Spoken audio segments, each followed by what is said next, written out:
What you gonna do the next in line? You got me singing in my head. When I dream about you dancing,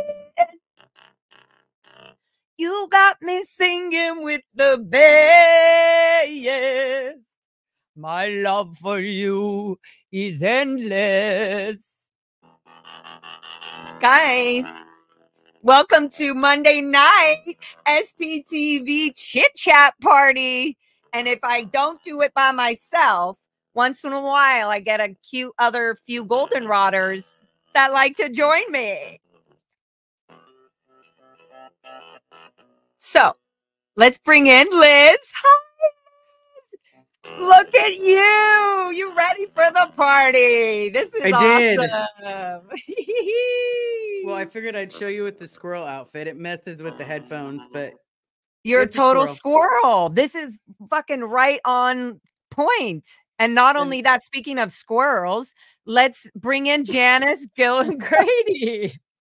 Hi, Liz. I've never met you. Hi, nice to meet you. Liz. Huh? No. Oh my God. It's so good to see your face. Other than on all your adventures. Yes, thank you. And Liz and Janice, you guys have never met. This is why the SPTV party is so important. Whether it's just me talking to Lara, you know, the Lara doll, and getting it out there and having our moment, or all of us enjoying our little SPTV chit chat and our little fun superhero outfits. That's right. Well, I'm just in goldenrod. That's what I mean. You're a supreme SP, a goldenrod proud supreme SP. We give that title. Right. Goldenrod look good. How about that? Yeah, you make goldenrod look good. There we go. Well, so do you guys. Not everybody's, strong enough to wear that goldenrod. Or dress like a squirrel. That's true. Or is dress that like what a that squirrel. is? Mm-hmm. And what about the thing on the top of your head, Liz? Yes, very cute. It is a Pokemon head, the Pokeball, but a beanie. You wore yours last time we did it.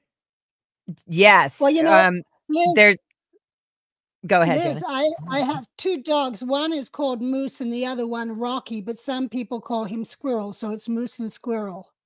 Hey, that works out really well. And he probably is a squirrel. Just give him some auditing. Let's see what happens. Let's try to get the dog to be an auditor. Right. That ain't going to happen. This is when a dog has turned into a squirrel. Hey, they can probably do better auditing than most of us have received. Yeah. I mean, to jump right in, I definitely do. And I did when I was in Scientology, and I, as a cadet and everything, always gave any animals or anything around me for sure, like touch assist and nervous assist. No, like in my heart, I truly thought, at least I know this one thing does work. For a long time, even after leaving the Sea Org, there were still times that I was like, well, maybe the contact assist works. So I'll just, maybe I'll start to do it as a WOG now. And maybe maybe my life will really change. Cause maybe I've just been so spoiled by being born and raised in the Sea Org that I just have no idea what great life I had. Yeah. Yeah. Look at I now. Still did the touch assist. After every knee surgery, my mom would do a touch assist on me, and it would irritate the shit out of me because I'd be like, man, I just need a pain pill. Like, please give me a pain pill. Like, you knew what a pain pill was? Feel my finger. Yeah, because they had given it to me when I was in the hospital because I had to relearn how to walk. And so I was in the hospital for 3 days. And so they were trying to not get you to do the pain, the psychiatric, whatever, pills, medication. Yeah, my mom was dead set against me taking any of the narcotics that the doctor prescribed. I got to be on. It's a serious thing though. Like even my family members were dead against my uncle, who's now passed away from colon cancer, to get him the treatment and the proper. And so they sent them off to Hungary or New Zealand or somewhere where they're saying they're giving them the better treatment and they're going to be taken care of for real and really well. But at the same time, if you were to really think just even like a normal human being, even if you believe in Scientology and you're dedicated to Sea Org, you would ask, a normal human being would ask, like, you know, where do we go when we're dying? Or if this isn't gonna, if I am gonna die, and how will this end? And let me say bye to everybody. There's a whole different way that they do it with, it's, if you're too sick, we're gonna send you out of the country. If you can recover and get better, and you can still be a what do you call it, a functional auditor or a functional Sea Org member, then you can stay. But in the end, it's like either or. None of the older person or the sick person has an outlet, like, for their body, for their care. It's always like the extreme, or, oh, okay, it's fine, it's not cancer, we'll just call it a body and move on. Yeah, because don't they, you know, Aaron was saying, or someone was, I think it was Aaron, that someone worked themselves to death, and then they applauded that person working themselves to death. Huh, Well, sounds like my mother. yeah, it sounds like a lot of people. But at the same time, Wait, sounds like your mother that worked herself to death? Oh yeah. I'm sorry. Yeah. But you know what? Wait, I was, Janice, because your mother passed away in the Sea Org? yes, at 50 years old. Oh, so she shouldn't even have died. No, she was No. young. No, yeah. Wait, 50, so wait, what did she technically die from? she had brain tumors. Oh my God.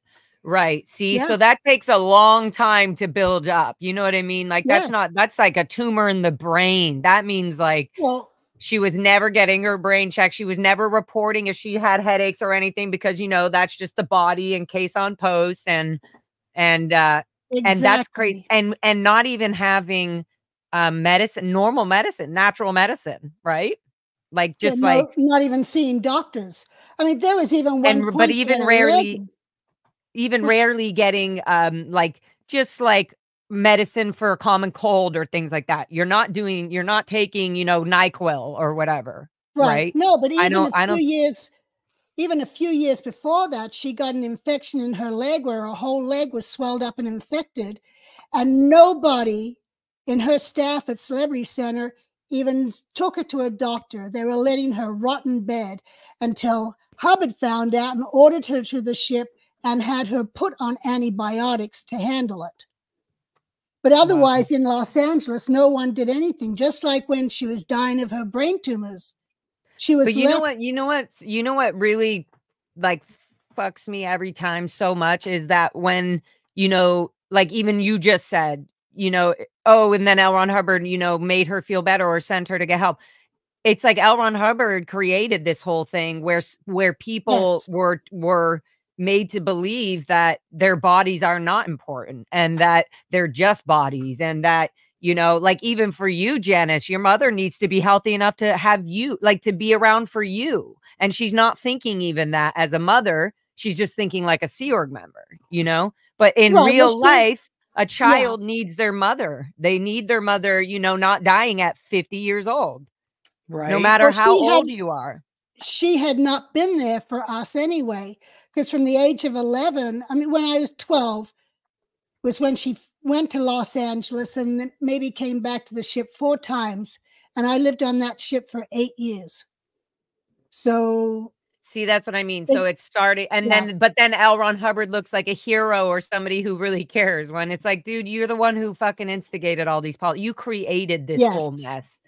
Yeah. yes, Yeah, I Wow. remember when we were kids, yeah. we got someone asked in the chat, like, did we go get antibiotics or Neosporin? I did not know what Neosporin was, because my mom put aloe vera on me and told me to go drink some CalMag. And you know, that's what my mom did on a regular basis. And I'm sorry for my voice, I'm starting to get Yeah. sick. Must be Yeah. on my Oh, you must BPs. be PTS. Yeah. Well, to be honest with you, I had never taken even an aspirin until just this year when my knee was hurting. I was hobbling and walking, and Gail, who grew up in Scientology as well, she said, Jan, you need to break down and take an Advil. And I finally took one. She said, there's nothing wrong with taking an Advil. And I took one. I was like, oh my God, the pain is gone. I can walk. Yeah. All Like, these How long? 67 years of pain, you know, and never That's knowing so how to handle it. crazy. nope. Just giving it a little bit of a feel my finger. Yeah. Feel my finger. Yeah. Feel my finger. Yeah. Well, I must admit there are times where a touch assist did help, but I'll tell you that Well, Advil whoa, really wait. worked. Can we not ever say that a touch assist? Let's just say that the procedure of doing, whether it was what like L. Ron Hubbard called it a touch assist, he got this information. I'm reading and researching and finding out simple facts like about the fact even nervous systems and touch assists came from just chakra healing, Yeah. like just from other body healing, and it was never Scientology. But because we were born and raised into this whole atmosphere, we rarely even separate the fact that no, L. Ron Hubbard did not come up with like these body movements I did not at say all. that. No, I I'm did not not saying say you. I'm that. just saying in the chat. And I'm just saying these weren't like, oh, wow, at least he came up with, these things that helped. It's like, no, I just want people to know. No, we're saying like there was things in the technologies of L. Ron Hubbard that did really help. Like that's the reason I would give the dog a touch. Like I would give them a nervous system, and I don't know. I've really felt like even today that it really did help the dog when I was just giving them my love and care and using motion and energy, but yeah, back to touch assist. Speaking of dogs, I've got one right here. Whoops. Is this Right there. squirrel or is this squirrel? This is squirrel. I love that. We got a squirrel in the house. Hey, Fox, you want to come say hi to SPTV? Fox. We got a fox and a squirrel. Where's my fox? And I have a moose. Come say hi to He's the gone SPTV community. Yeah. We got a moose, a fox, a squirrel. Go get the kitties. Go get the kitties. You want to get up? Jump up all the way. She wants to jump all the way up. Oh my God. Here she goes. Ready? Up all the way. Come up on my legs. Up. No, come on. Oh, she's so cute. I can't, guys. I can't. Fox, come up. No, jump up. Up. Come on. Up. Come on. She's like, I did this with you guys last time. Come on, Fox. You can do it. You're not in the Sea Org. 1, 2, 3. Jump. Come on. Up. She tried the other way. Oh, you're so cute. I love you so much. Dog tongue. Yep, I would bring the lizards out. I was just saying that you guys, we have a fox and a squirrel and a moose. Yeah, and moose left the room. Good girl, Fox. There's squirrel. There's squirrel, full body. Hi, squirrel. Yeah. Squirrel. Your name is Rocky. Also, oh my God, every time I'm on a walk with Foxy, if I say squirrel, she's like, what? And so I started using it sometimes to get her to come right back when I needed her to. And I've been saying that, and she keeps going. I was like, why is she still standing here? And then she was like, what? Because I keep saying squirrel. Squirrel. Because we're all fucking squirrels. We can't even do a touch assist right. We're, giving a touch assist to the dog and calling it a nerve assist. Yep. Calling it chakra. Now that is squirrel. Yep. Yeah. When I smoked, I would have sworn up and down that smoking fixed what ailed me. Headache, have a smoke. Indigestion, smoke away. Depression, have a cigarette. Smoke. Oh, don't worry about it. Have a carton. Oh, wait, you can't afford it? Oh, that's right. Yeah, well, when I smoked, they're only like $1 a pack. But I hear nowadays they're like $10 a pack of cigarettes. Oh, yeah. The cigarette card, though, this is like literally people are paying for cancer. Yeah. Hey, now, don't judge some of us. It's not a joke. Hey, it's not a judgment. That's an actual fact. You are giving money toward your cancer. I know that's hard to hear, guys, but even if you're doing a little or a lot, cigarette nicotine, cigarettes go smoke some other regular tobacco or something. Go smoke some weed. Go smoke some plants. Like the nicotine and doesn't the things that do the same? No. Marijuana. There's an actual chemical that causes the cancer from cigarettes that are in the cigarettes, which are the nicotine and that tar and everything. And vaporing as well is bad for you. Well, the nicotine. Yeah. And vaping in general, if you're overdoing whatever you're vaping, is always going to be bad on the heart and the body and everything. So like we need to get everybody, not us, because we're pros, but a lot of people need to get over this like idea of like, you know, like drugs are this and this and this. No, everything is a drug. Like even when we're talking about a NyQuil or like an Advil or whatever it is, all that is a drug just as much as marijuana. In fact, marijuana is less toxic or hard on your body than some of these crazy pills. And most people are prescribed like, you know, medication that are all like, we don't call those drugs. We call them pills or our medication where everything, anyways, I'm not here to break it all down, but I'm just saying we can all start peeling our onion and breaking up our hard beliefs on what we believe drugs are and alcohol and poisoning. And if I'm drinking an alcoholic beverage, that does not mean I'm dousing myself with like 3 bottles of wine and I'm going to knock out an overdose. No, that doesn't mean that Laura all the time is drinking alcohol. No. Marijuana, that's a different story. Is that what's in your vapor? I don't know what you're talking about. I'm too busy realizing that life is quite amazing. Okay. I will say one thing, because the one benefit that weed has is it makes you relax. When I get super overwhelmed, especially with talking about what we talk about. Yeah. It's literally a healer for PTSD and trauma. I'm like, I smoke and I go, it literally resets me. If I'm having a crazy cuckoo moment or something, what did she bring in? Oh, look at that. Wow. 2 of them. Yep. We got Truly and you just got them? Roxy and Penguin. Wait, right, Roxy and what? Penguin. I named Penguin. I named my bearded dragon Penguin. Did you just get them? Yesterday. Yeah. That is very cool. Are you going to get a big cage or whatever you guys have? Okay. I'll send you a picture, Laura. Yeah. We need to see start, change, stop. But no, like, So Janice, what's your drug? Let's all be open here on Laura FM channel. You don't have to be as open on your channel, but you can be wide open over here. 1 Advil.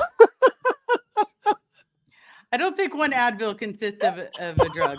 You probably have your drug of choice is probably reading, because most older series members. I gave up reading. No, I gave up reading. Oh, yeah. After being forced to read and it's really hard. Like I even tried to take the Alice in Wonderland book and just read it for myself to get the whole story in a book form. And I swear to God, finally that L. Ron Hubbard policy of it falling asleep from misunderstood words. I was like, I fall asleep every single time I start reading that book. Wow. It's probably a hypnotic, messed up reverse witchcraft that L. Ron Hubbard used on me. And now I fall asleep every time to Alice in Wonderland books instead of like, TRs, get your TRs in. It was a Cheshire cat. Off with his head.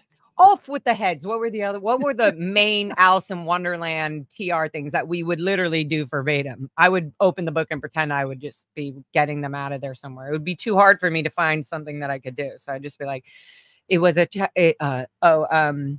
off with his head. Yes. Down, down, down, down, down we go. Remember having to like acknowledge these things? I understand. It's a very far trip. I'm late. I'm late for an important date. Yeah. You know the worst part about that? I still to this day, I love reading. I absolutely love it. And Scientology did not take that from me. They did for a couple years, like 10. But other than that, like the joy of reading, I still have. The worst part is when someone told me that Alice in Wonderland was created by a guy on an acid trip. I literally was like, wow, that makes so much more sense about the cat that disappears.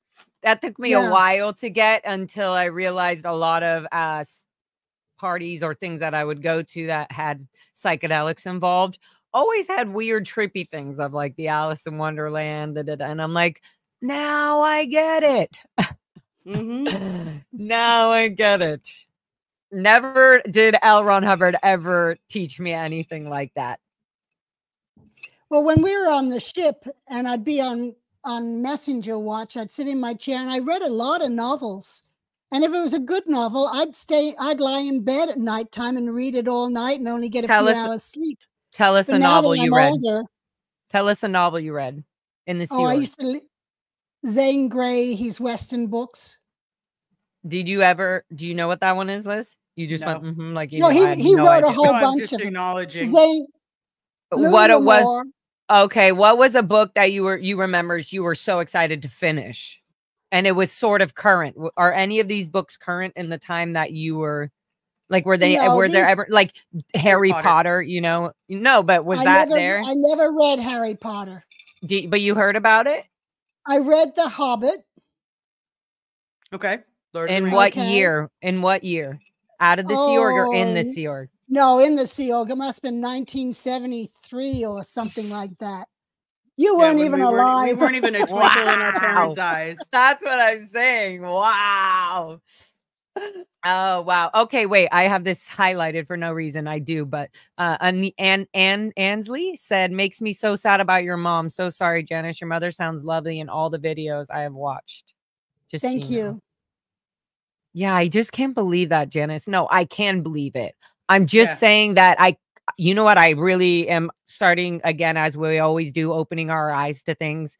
I can't believe that this has it didn't just start sadly under David Miscavige's watch. There were things happening already and were already put down in place. Even if they had never happened with, L. Ron Hubbard, they still were okay to happen later when David Miscavige was around or whoever was going to take over the lead. Whether that was the Guardian, whatever, you know what I mean?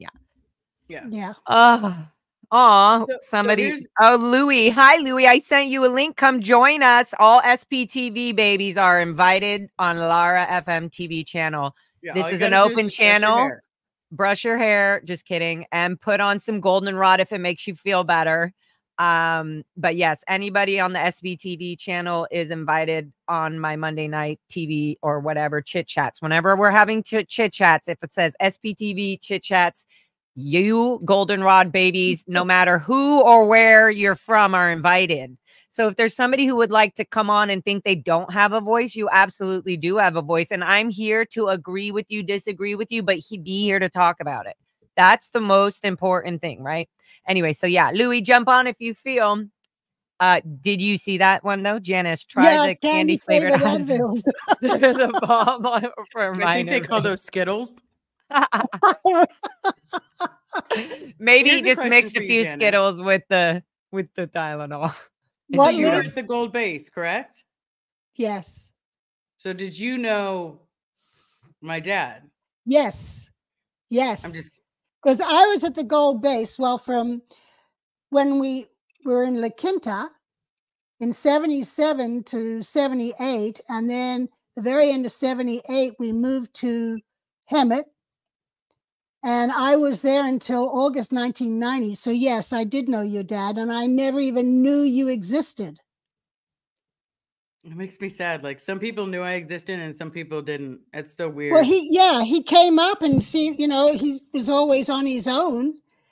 And I mean, I didn't know everybody, but I'd had a few words talking to him briefly, but I had no idea that he had a daughter. Yeah. Yeah. But there's a lot of people. Yeah. Yeah. So when your story came about, I'm like, is this the same Bob Ferris with the blonde hair and the glasses? Mm-hmm. Even have the pictures of it to prove it. Well, I immediately remembered who he was.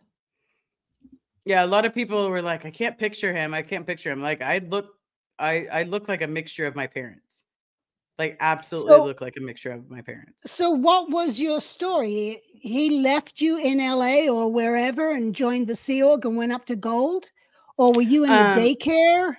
I was in the daycare. I absolutely was. My mom was at AOLA. Liz, I cannot wait. I'm so happy you guys are having this conversation, first of all, but I cannot wait for Janice to answer so many crazy questions you might. Like, she has so much information on all the little kids all the babies, who was going where, what was happening. Oh, where were this is why you guys, this is where I love this chat. Just simply, even just for this one thing about, go ahead, Liz, where were you born, etc.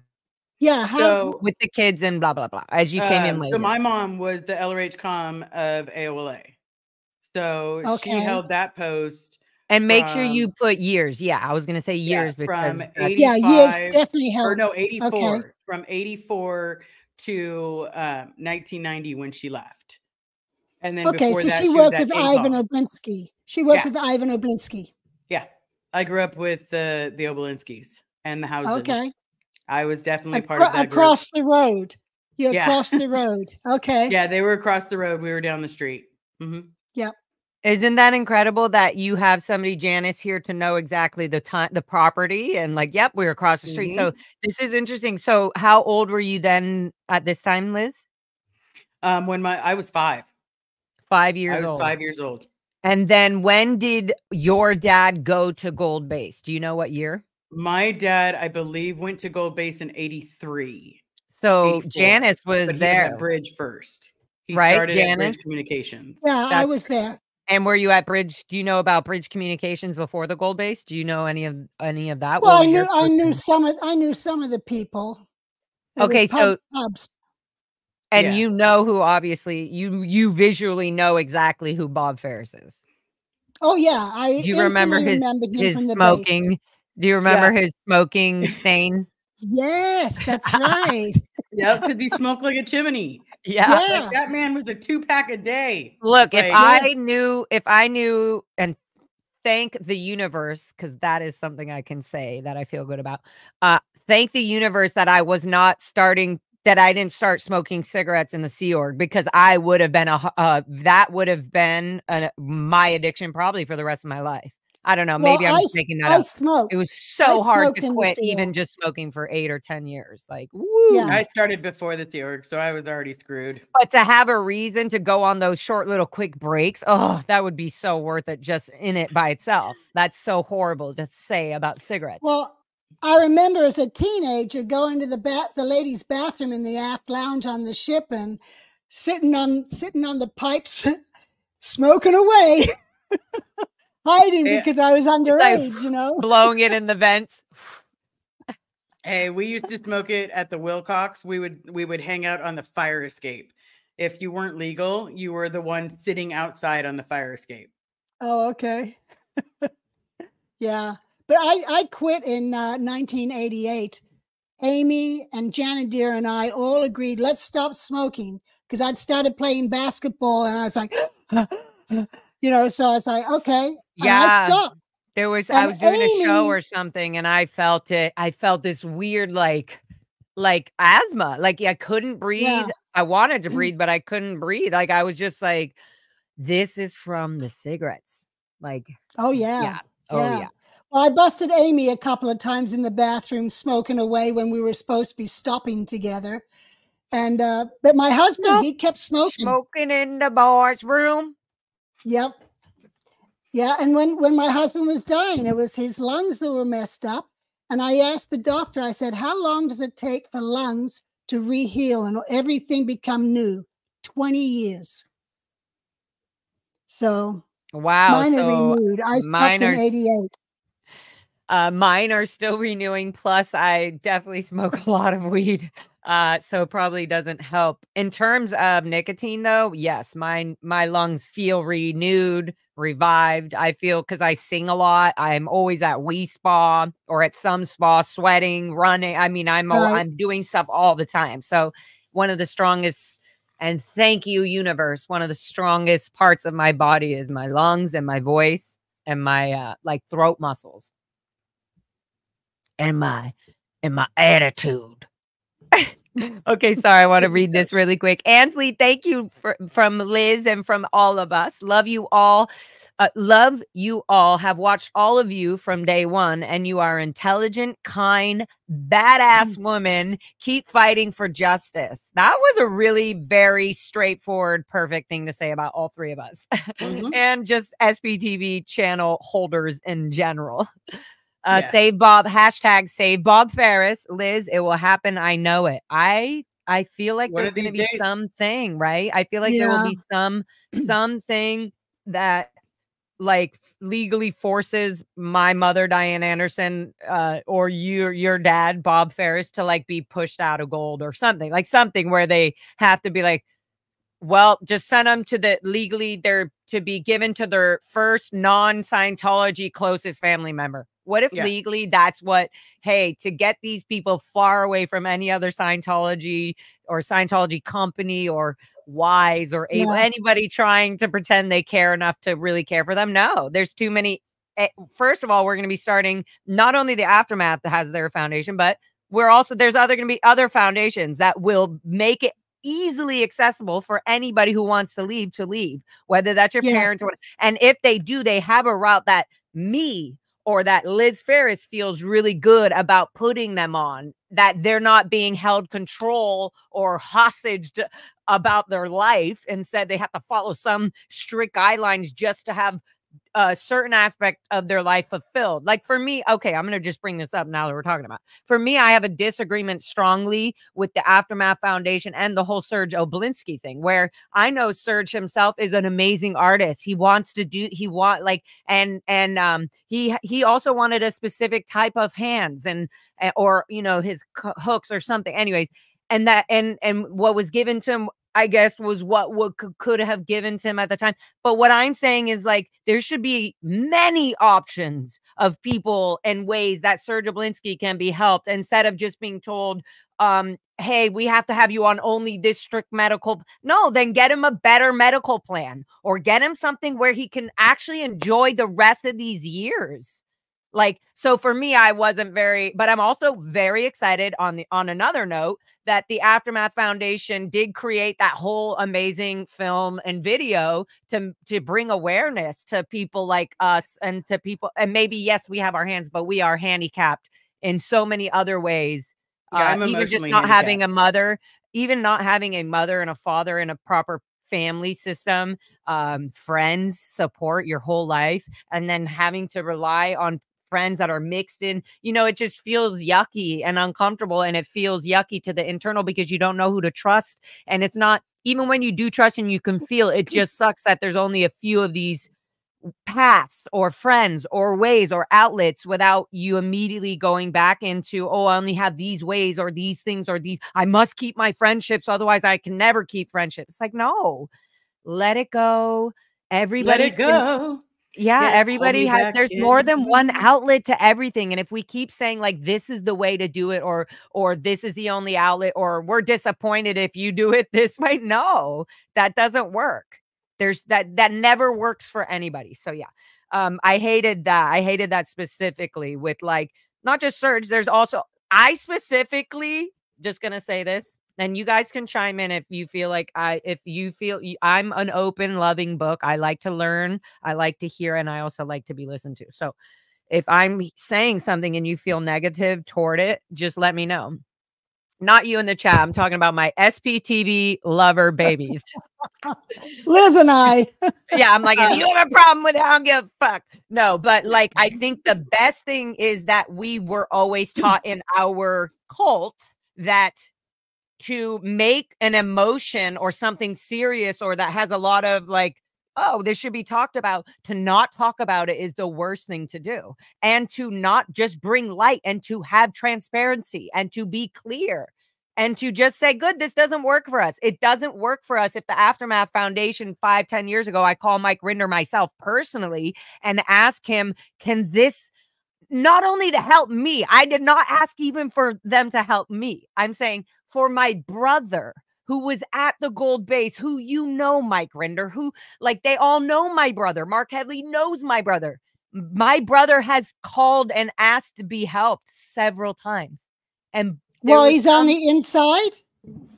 No, but that's not the thing. I mean, if He's that's outside. not the thing about the Aftermath, it's not about just getting people out of the Sea Org. They made all that up during, whether that's what they mainly want to do or not. It wasn't the Aftermath Foundation to what we want is to help people get out of and to be stabilized in Scientology. If that's not what it is, then fine. Then there should be 10 other foundations that other children from this who are semi-stable. Like, I want help from a foundation that it doesn't have to drain other people's pockets or energy, but that I can finally get good, really expensive therapy that I haven't tried yet, you know, like things. And so it doesn't feel good that even when I'm asking for my brother to be helped, it's just kind of put on the back burner, or, oh, he's an alcoholic, or, you know, what? No, then never mind. I don't want to help. You know what I mean? It feels, for me, that's not what I want to do. I want anybody that has ever been part of the Sea Org or Scientology that wants to leave or needs help in any way, that there is a transparent, open platform of help, that people want to give help, and it's completely open and clear. Like, I can see on a diagram, hey, we have these anonymous supporters that will say they can help anybody with these legal issues or these medical issues, or the, you know, why are we hiding any of this, especially to the people like us that were born and raised under this controlled environment? And not only that, I'm going to say one last thing and I'll drop it. But the other thing is that now, after this weird, you know, the whole thing of letting Aaron go and blah, blah, blah, the board is now full of ex-int executive staff. That is the Aftermath Found, right? Currently, the Aftermath Foundation, is the board members are all from INT. How is that going to feel safe, Janice, for people who I'm friends with that are so fucking afraid to even speak to Mike Rinder? They're like, no, you're probably gonna. These are people that Mike Rinder, and I've given Mike Rinder so benefit of the doubt. I mean, not benefit of the doubt. I understand his aspect of what he has done. And I know certain, you know, personal things. He has helped a lot of people. Exactly. And I know personal things that he's done to try to get Ben Rinder out, and including with my help, like during certain, and I wasn't able to help him at the time. I'm just saying there needs to be an open thing where everybody who is in or a part of the Sea Org or any sort of Int Ranch Cadet Org or anything like that, being a child born and raised in it at all, is helped for the rest of their lives, because Scientology psychotically messes the child's brain up. It's Jeff Hawkins was just speaking about this in this book, The Invisible Machine. Well, he gave it to me, but it's physical trauma. Your brain has physically changed. Anyways, what I'm saying is just that it's not just for the moment. Oh, we give you $5,000. Oh, we gave you, we offered to. No, it needs to be a platform of endless love and help, no matter what happens in anybody's lives. There's also a bottom of the barrel. You can't just keep digging that hole. And there's got to be a point where you got to help them to be able to then help themselves. Of course, I would never. No, what do you mean bottom of the barrel, though? What do you mean? But like, not enough money? Yes, it's right now. Janice, more money would be made. There's $250,000 right now with the Aftermath Foundation. Yeah, I did hear that. Yes. Okay, that is insane for the amount of people that need help. That only a tiny bit of it. And who cares if it runs out? Who cares if it's open and transparent? People would give and donate a lot more. I would too. I have not been involved in any of the aftermath stuff. I know. I'm just saying. I do my own thing. Babe, anybody is allowed to be. But anybody's allowed to be on this channel. It can be Amy. It can be Claire. It can be anybody. Anybody can be on my channel. This is me. And I am bringing it up because this is my view of it. And I'm not here to argue. I'm not even here to give sides. It's just a view and it's a feeling from a second generation who does support the Aftermath Foundation, who has given money, all I'm saying is that for me to have felt this way and then to have seen everything that did happen, it did validate that I was right about feeling not helped and feeling sort of like turned away and made me feel like, okay, well then it's a great foundation for what it's doing, but we would like a foundation where this can be open and transparent, and maybe a foundation that focuses only on, children of Scientology and the Sea Org and getting elderlies out or whatever it is. You know what I mean? That's all. Well, I think their idea is to help anyone to leave Scientology. And that's a lot of people you're trying to help. And I know when I left, I contacted other people and we formed our own group. And then we let other people, we helped other people, and we helped get them on their feet, and we supported them. When Jeff Walker left, he was the senior CS. He lived in our house for 6 months until he got on his feet and was able to get a job and make his own money and move on by himself. And we did that before the aftermath. So there's plenty of people out there who will help. Yeah. You don't have to just depend on the aftermath. Liz, 100%. I'm sure if someone came to you that you knew, you would take them in and let them sleep on your couch until they got on their feet. Yeah. Well, we do that. Yeah. And being completely honest, Serge Obolinski, he does call me, and I will help him every single time he calls me. Right. Because he's my friend. We grew up together. He needed money for comics, so I sent him some money so he can go get comics. He needed. Now, I thought he got back in touch with his dad. His dad, is he not doing anything to help him? Being completely honest, he's talking to his dad, but if you know Ivan, like I know Ivan, he's doing what Ivan does. Okay, so he's not really doing anything. Yeah, he's doing what Ivan normally does. And what about Debbie Obolinski? She's still inside. Is she still inside? Debbie's still inside. Oh, I thought she was out. She came up to one of my birthday parties several years ago. I was told she's still inside because I know that woman very well. Debbie. Yeah. Wow. Serge and Sasha's mom, along with Ivan, or Serge, Yuri, and Ivan. God dang it. Now I'm just confusing myself. No, Serge, she wasn't Serge's mom. She was Angel's mom. Who's Angel? Angel, Yuri, I think, was there's Yuri, Sasha, and Serge. Ivan had 5 kids. Ooh. Oh. I only knew about 3. I remembered 5. Hey, that's totally possible. I only remembered 3 because I grew up with 3 of them. The other 2, I have no idea. Okay. Ash says, I don't want to get into this, but Ash says, how many of those helped out were senior figures, Janice, of the Aftermath Foundation? Well, we know that Rose got help. How many of those? We don't know what the Aftermath has done. I've not, I'm not part of the Aftermath, so I don't know. I can't answer that. Yeah. I was just putting out these. I'm going to put them all out there because I feel like we comment. Is the lizard big reveal tonight, Liz? Yeah, you missed it, Renee B. We just did it. Rewind, pull back, play. Hold back. Oh, your little lizards? Was that what was the big reveal? The big reveal for my brand new bearded dragons. Yeah, I would think trauma therapy would be one of the first things people need beyond food and shelter. Well, yeah, with both of those. You know what? You know what? When people first leave, they're not going to go with that because there's still a Scientologist in their head, and it's going to take maybe 3-4 years to kind of get away from that because they're still thinking as a Scientologist and that psychotherapy is bad. Yeah, I'll tell you one thing. For me personally, it took 20 years for me to actually go see a therapist because I really thought that they were going to sit there and they were going to tell me that my mom's the reason that I'm gay. My dad is dead, so I didn't have a good male figure.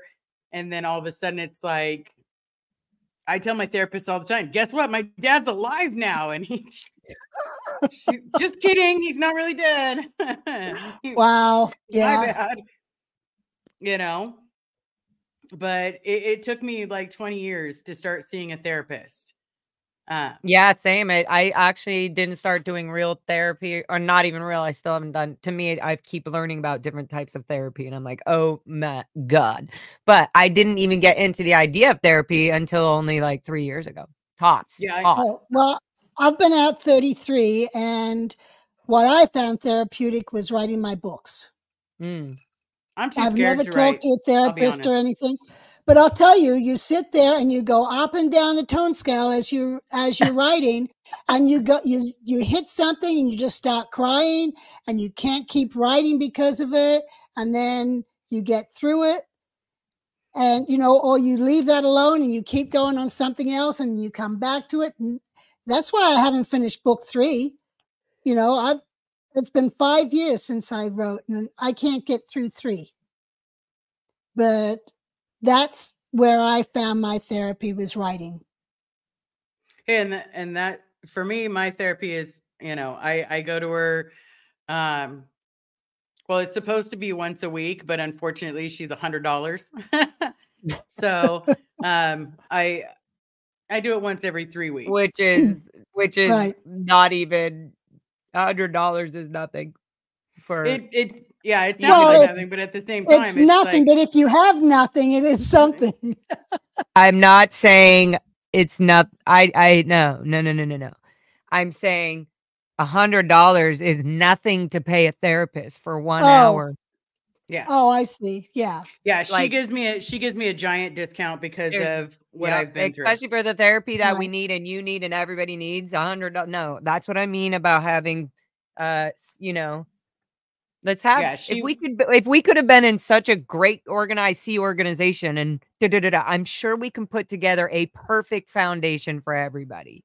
Yeah. That helps everybody and helps Janice with whatever the frick she needs help with, whether it has to do with money or anything. Maybe you don't need it, but or you're giving and helping in ways that people are like, oh, this is amazing. I love that.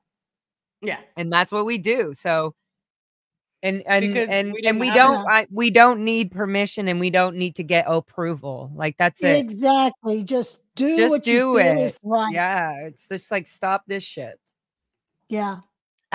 Ansley also said, in honor of Laura, Liz, Janice, Mark F, Jefferson, Karen, Jeffrey, Serge, Aaron, Sterling, Reese, Leah, Liz G, Nora. Thank you. Good. Thank you Yeah. so much. For these are all, if you're watching and somehow just happen to stumble along here, these are all SPTV channel holders. So thank you, sweet angel babe Ansley, for your support and your super chat. We love them. Grazie. If you have a question, by the way, for any of us, just put a big question in your chat. Just say question and just then like comment. do this. Yeah. But I mean, like, for something but like I will this, say, anybody that's watching from my channel, if you are not yet subscribed to the beautiful, the amazing Lara, please head over to her channel. If one of her mods can shoot her address, or Red, if you can shoot her address into my stream, I'd appreciate it. Same with Janice. Please, there's the reason that we all talk, because we all have these stories of things that we shouldn't have in common. We shouldn't have these things in common, but we do. So the support, right. if you can show some love, hit that subscribe button, smash the like. You know, we literally do the best that we can to be here and explain to you what really happens behind those doors. And look at our age difference. Okay, I'm older pretty than your we're 5 parents. years apart. Are we all? Who? Yeah. You two? Yeah, we're all 5 You years two. apart. I'm the Not youngest. me. Janice is the oldest. So that means I'm 5 years younger than you, Janice. Mm-hmm. Oh, good. I've lost many years. Yeah. And I'm 5 years younger than you, Liz. Yep. Okay, so you're 10 years younger than me. Yeah. Yep. Thank you so very much, Retired Red. I appreciate it for you throwing in Lara's. I appreciate it. Thank you so much. Oh, yeah, Retired Red, Yep. you sweetheart. Red, Retired you're Red has amazing. been here since the beginning. Yeah. Thank you for that. Even when bringing up another, just kidding, I'm not going to bring it up. But even, oh, I will. Goldie, when Goldie was in the thing, you know, we still appreciate everybody. We appreciate people. The best thing to do is to teach people. And if not to teach, just be in a way that you don't allow boundaries or certain things. That's okay to unsubscribe. It's okay to be like, hey, I saw this about this person. I don't like that. I don't want to even be associated with that. Then that's okay. It does not mean that what we are doing and what we are thanking people for and the love that we're receiving is evil. No, it's definitely helpful. We do appreciate it. And that does suck. And you know what? A lot of people, when even through our community, are reflecting on their own lives, that are watching. and reflecting in their lives constantly. Every person, tell me, right? Anybody in the chat, every single buddy in the chat, put a yes thumbs up if you have reflected in your life because of SPTV on some way, whether you saw that you were now, oh, wow, my cult, or I was in a cult. Oh, I wasn't a cult. I guess my religion is a cult. In some way, put a yes or a no. No, hasn't helped at all. Just kidding.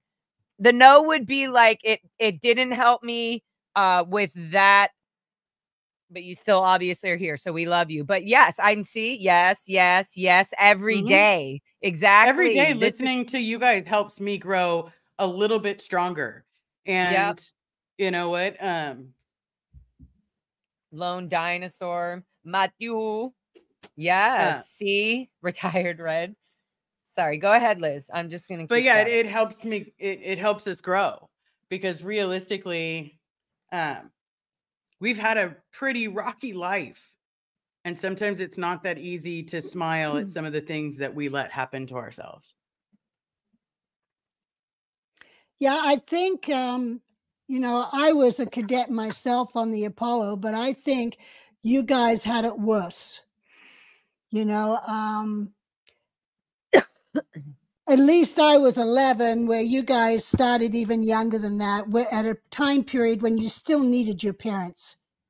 You know, well, and no, just Janice, an hour I a feel day like you is were not only gonna do it. 11. 11 is not, but you did have a reflection a little bit because you weren't completely secluded like us in uniforms and military at such young baby age. You got to see it. You had to see it. You literally saw it all happening, and they got you at a young age so that your brain wouldn't totally step out of it and go, what the fuck is happening with this whole Sea Org thing? You're just an 11-year-old. Yeah, but you know, I think I had it easier because there was fewer of us than a larger group like you guys. For sure. So you That's guys were one reason. And also controlled. you had a direct communication with L. Ron Hubbard. Like there was a point when you did notice things even at 11 years old or whatever age you were. And you were like, no, I'm not going to, that needs to be reported, or that needs to be stopped, or L. Ron Hubbard's going to step. You know what I mean? Like there was still this concept of being like, hey, my heart feels that this is not the right thing. Where later it was like, now it's like Leah Remini, like they're like, who are you to be asking that question? It's not even about the care anymore. Yeah. It's not like, well, I'm wondering where my friend Shelly is. It's not even about that. I'm wondering who my dad is. Yeah. I would love to see my dad. Yes. We did literally just want to, can the parents step out? And you know what surprises me? When I first started speaking out, well, not when I first did, but later, I was speaking out and my brother was speaking out. They actually had my dad come to Las Vegas to handle my brother and I. I'm totally okay with that. We got to see him, but why they won't do it is we handled our dad instead and got him out and moved him to Las Vegas. So, of course, they won't do that now, because then they'd lose your dad if he comes out to see you and you handle him instead. Yeah, because if he tried to, like, being completely honest, what would happen if my father was sent out and tried to handle me? My mom would lose her shit. Right. Like, my mom still believes in Scientology, still believes in L. Ron Hubbard, you know, but if he started yelling at me, she would lose her ever-loving shit. Right. Yeah, so I think that's why they won't, because people like us are talking and telling the truth of what's going on, and your dad doesn't know about all the stuff that's really been going on. And if he came and talked to you and he starts hearing it and hearing it from others, or even digging into the internet, that's going to turn him around. Yeah. In the wrong direction for them. Absolutely. Because realistically, if I get if more and more, you know, we'll just call you guys OGs. OGs keep stepping out, then who's going to be left to, you know, run their $1 billion money succubus? Well, they are losing a lot of the OGs. The people who are in there, they only know David Miscavige. They know nothing else. I remember I was at Pinewood when LRH. Yeah, but as they have done, no matter what they have, they do. it's horrible that they're even taking 5 people's lives and sucking them like little alien vulture. You know these movies where they're like getting the like human, and they're like feeding the information from the, and like they're just pumped like, and they're in the, you know, what's that movie? I forget what, and they're just in the, that's what it is, only it's actually reality on Earth. They're just saying, here's your food, here's your, here at the CB, this is what food you're eating, this is your hours of sleep, and if you don't get your target done, you have to do whatever you do to finish, go to sleep, and still wake up at the same time. You don't get to sleep in now.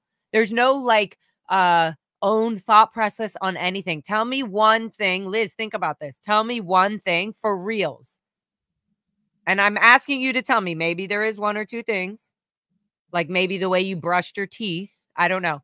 Tell me one thing you my house. actually had. No, one thing you had control over. Peeing. If you got permission. No, my what if like you're that. What if you're in session and you're an auditor? Oh God, I hated that. I had to tinkle. You know how many times I had to pee in the seat? So you don't have control to even leave and say 1 second to the pre-clear and go to the bathroom really quick and come back. So But you see, that's actually not true. What you're saying though, that is why I left, because I watched the freedoms slowly being taken away. It's like, but wait, guys, I want to answer though. I really do. I want an answer. I want an answer. Give me one time or moment that was actually your own thought and your own freedom in the Sea Org. And I'm being very serious, and don't feel like you have to rush to it. Maybe you can come back to it later. But I did this the other day, and I was trying to think, and I was like, oh, but then every time I thought I had a free moment, I was like, oh yeah, but then also this part was controlled, you know? So there's really none, not even writing a letter to our parents, not even writing a letter to my grandma, like who wasn't a Scientologist. Yeah. I was even trying to like, was my bike run? Oh wait, no, somebody had to make sure security called on one end and said, okay, Laura's riding, or Megan is riding her bike. Mr. Anderson and CMO, if you know, she's riding her bike into the base. Just see that, you know, they already know the drill. Okay, good. We should see her coming by within 15 minutes. If she's not, something's up. So there's no freedom. I am saying though, when I was there, we had some freedoms. And that when I slowly started seeing Miscavige taking it away, that's when it was like, I'm out of here, because this is not what it was. When you say we had some freedoms, are you talking about you were allowed to get that 2 hours for the movie? No, I'm talking about every 2 weeks, we got a whole weekend off. And you could go into town and do whatever you wanted. You had an hour for every meal. That's what I'm talking about. Okay. Yeah, I understand what you're saying. You got to leave it did change. Every 3 years. You got a leave of absence. And if you couldn't afford to fly to America. How long was the leave of absence? 3 weeks. People took a leave. 3 weeks? And just hung out for 3 weeks, doing nothing but reading books, you know, sitting in the aft lounge, playing music. They did nothing for 3 weeks because they had their completed staff work approved to take a 3-week leave of absence because it was per flag order. When you're getting approved, how many people don't get fired up, Janet? I love you. I said Janet. I love how fired up she is. No, I do. But I have a million questions, because I have a million questions while she's talking. I'm like, oh my God, there's another and another. And I'm only getting one question in, but it's because we're both firecrackers and I love her and I love our thing. So fuck, I forgot my thing. So you got the weekend off, and then, who did you have to get it approved by? How many people? Your senior. Just your senior? Just your senior. So never once did ever the cadet org or the int ranch or the kids there or anybody at Gold Base have to just get the senior. They didn't exist. Always been a CSW to get approval has always been at least 3 people. See, that didn't exist. Commanding officer of the organization, or the commanding officer of the cadet org, the ranch IC. So the ranch IC, you know what I mean? Like 5 people had to get approved for me to just go have libs 1 day off. That was like very rare, 1 to 2 days off on a Sunday for the whole year. My dad would get that day off for some reason. and then would come to the ranch, and I would have to like beg basically to get that day off because I was kind of out ethics, so to speak. No, it was just, you just did a CSW to your boss and say, Joe Blow's covering my post while I'm gone, if you have any questions. And that's it. Oh, wow. No, we had to get approved. Yeah. And we Yeah, had I to had to get go to the them to senior sign has. that, yes, I see this, I'm signing it. Yeah, Yeah, I had to go no. to the senior has, and I had to go to the LRHCOM CC network, and I had to make sure that either the senior has or one of the other people in our department was going to be able to be the EPFIC while I was gone for that day. Yeah.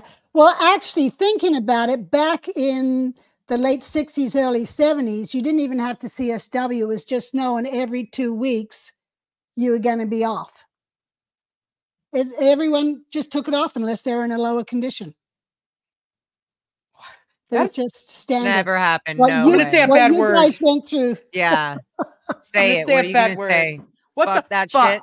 Yeah. Fuck We that never shit. got vacations like that. Like I got 2 days off. 2 days off are the only thing I've got the entire time I was in the Sea Org, besides when my grandmother passed away. Then I got 3 days to go say goodbye to my grandmother. Yeah, in actual fact, most of my times I didn't take just 3 weeks. I took 4. I'd write my CSW and ask for 4 weeks because I was going to go to Australia, or I had to go to Los Angeles, see my mom, and then Phoenix to see my dad. So there was times I asked for 4 weeks instead of the standard 3. I just didn't get paid for that extra 1 week I was on leave. But I got paid for the other 3 weeks I was on leave. And you got the $46? Yeah. Well, no, we only got $10 at the time. Oh, okay. That's still some donkey shit right there. You're muted. Yeah. $10. How? For how much days or work for a week? $10? $10 a week. That's are all y'all watching this in the future? Are you all watching this in the future? Did you hear what she just said? Like you could buy a pack of cigarettes. Yeah. The cadet children were getting $7 at the Int Ranch. And we thought that was great. So $10 for Sea Org members? That's insanely disgusting. Yes. Like so like I mean, that's already pounds. what would it in the end, the $10 is only used for like tampons or maxi pads, like what that they don't want to have open in the canteen or something. People used, we had a canteen, and so people would go buy those things at the canteen or the bookstore on the ship. Or cigarettes at that time, duty free, were only 25 cents a pack. You know, you go to New York, duty free. You didn't have to pay taxes. Is it because you're on the ship? Yes. So on the ship, you could buy a pack of cigarettes in the military for 25 cents. But then if you go to New York in 1973, when I went to New York, cigarettes were 75 cents, but I could get them on the ship for 25. But that was before. Now they're like $10.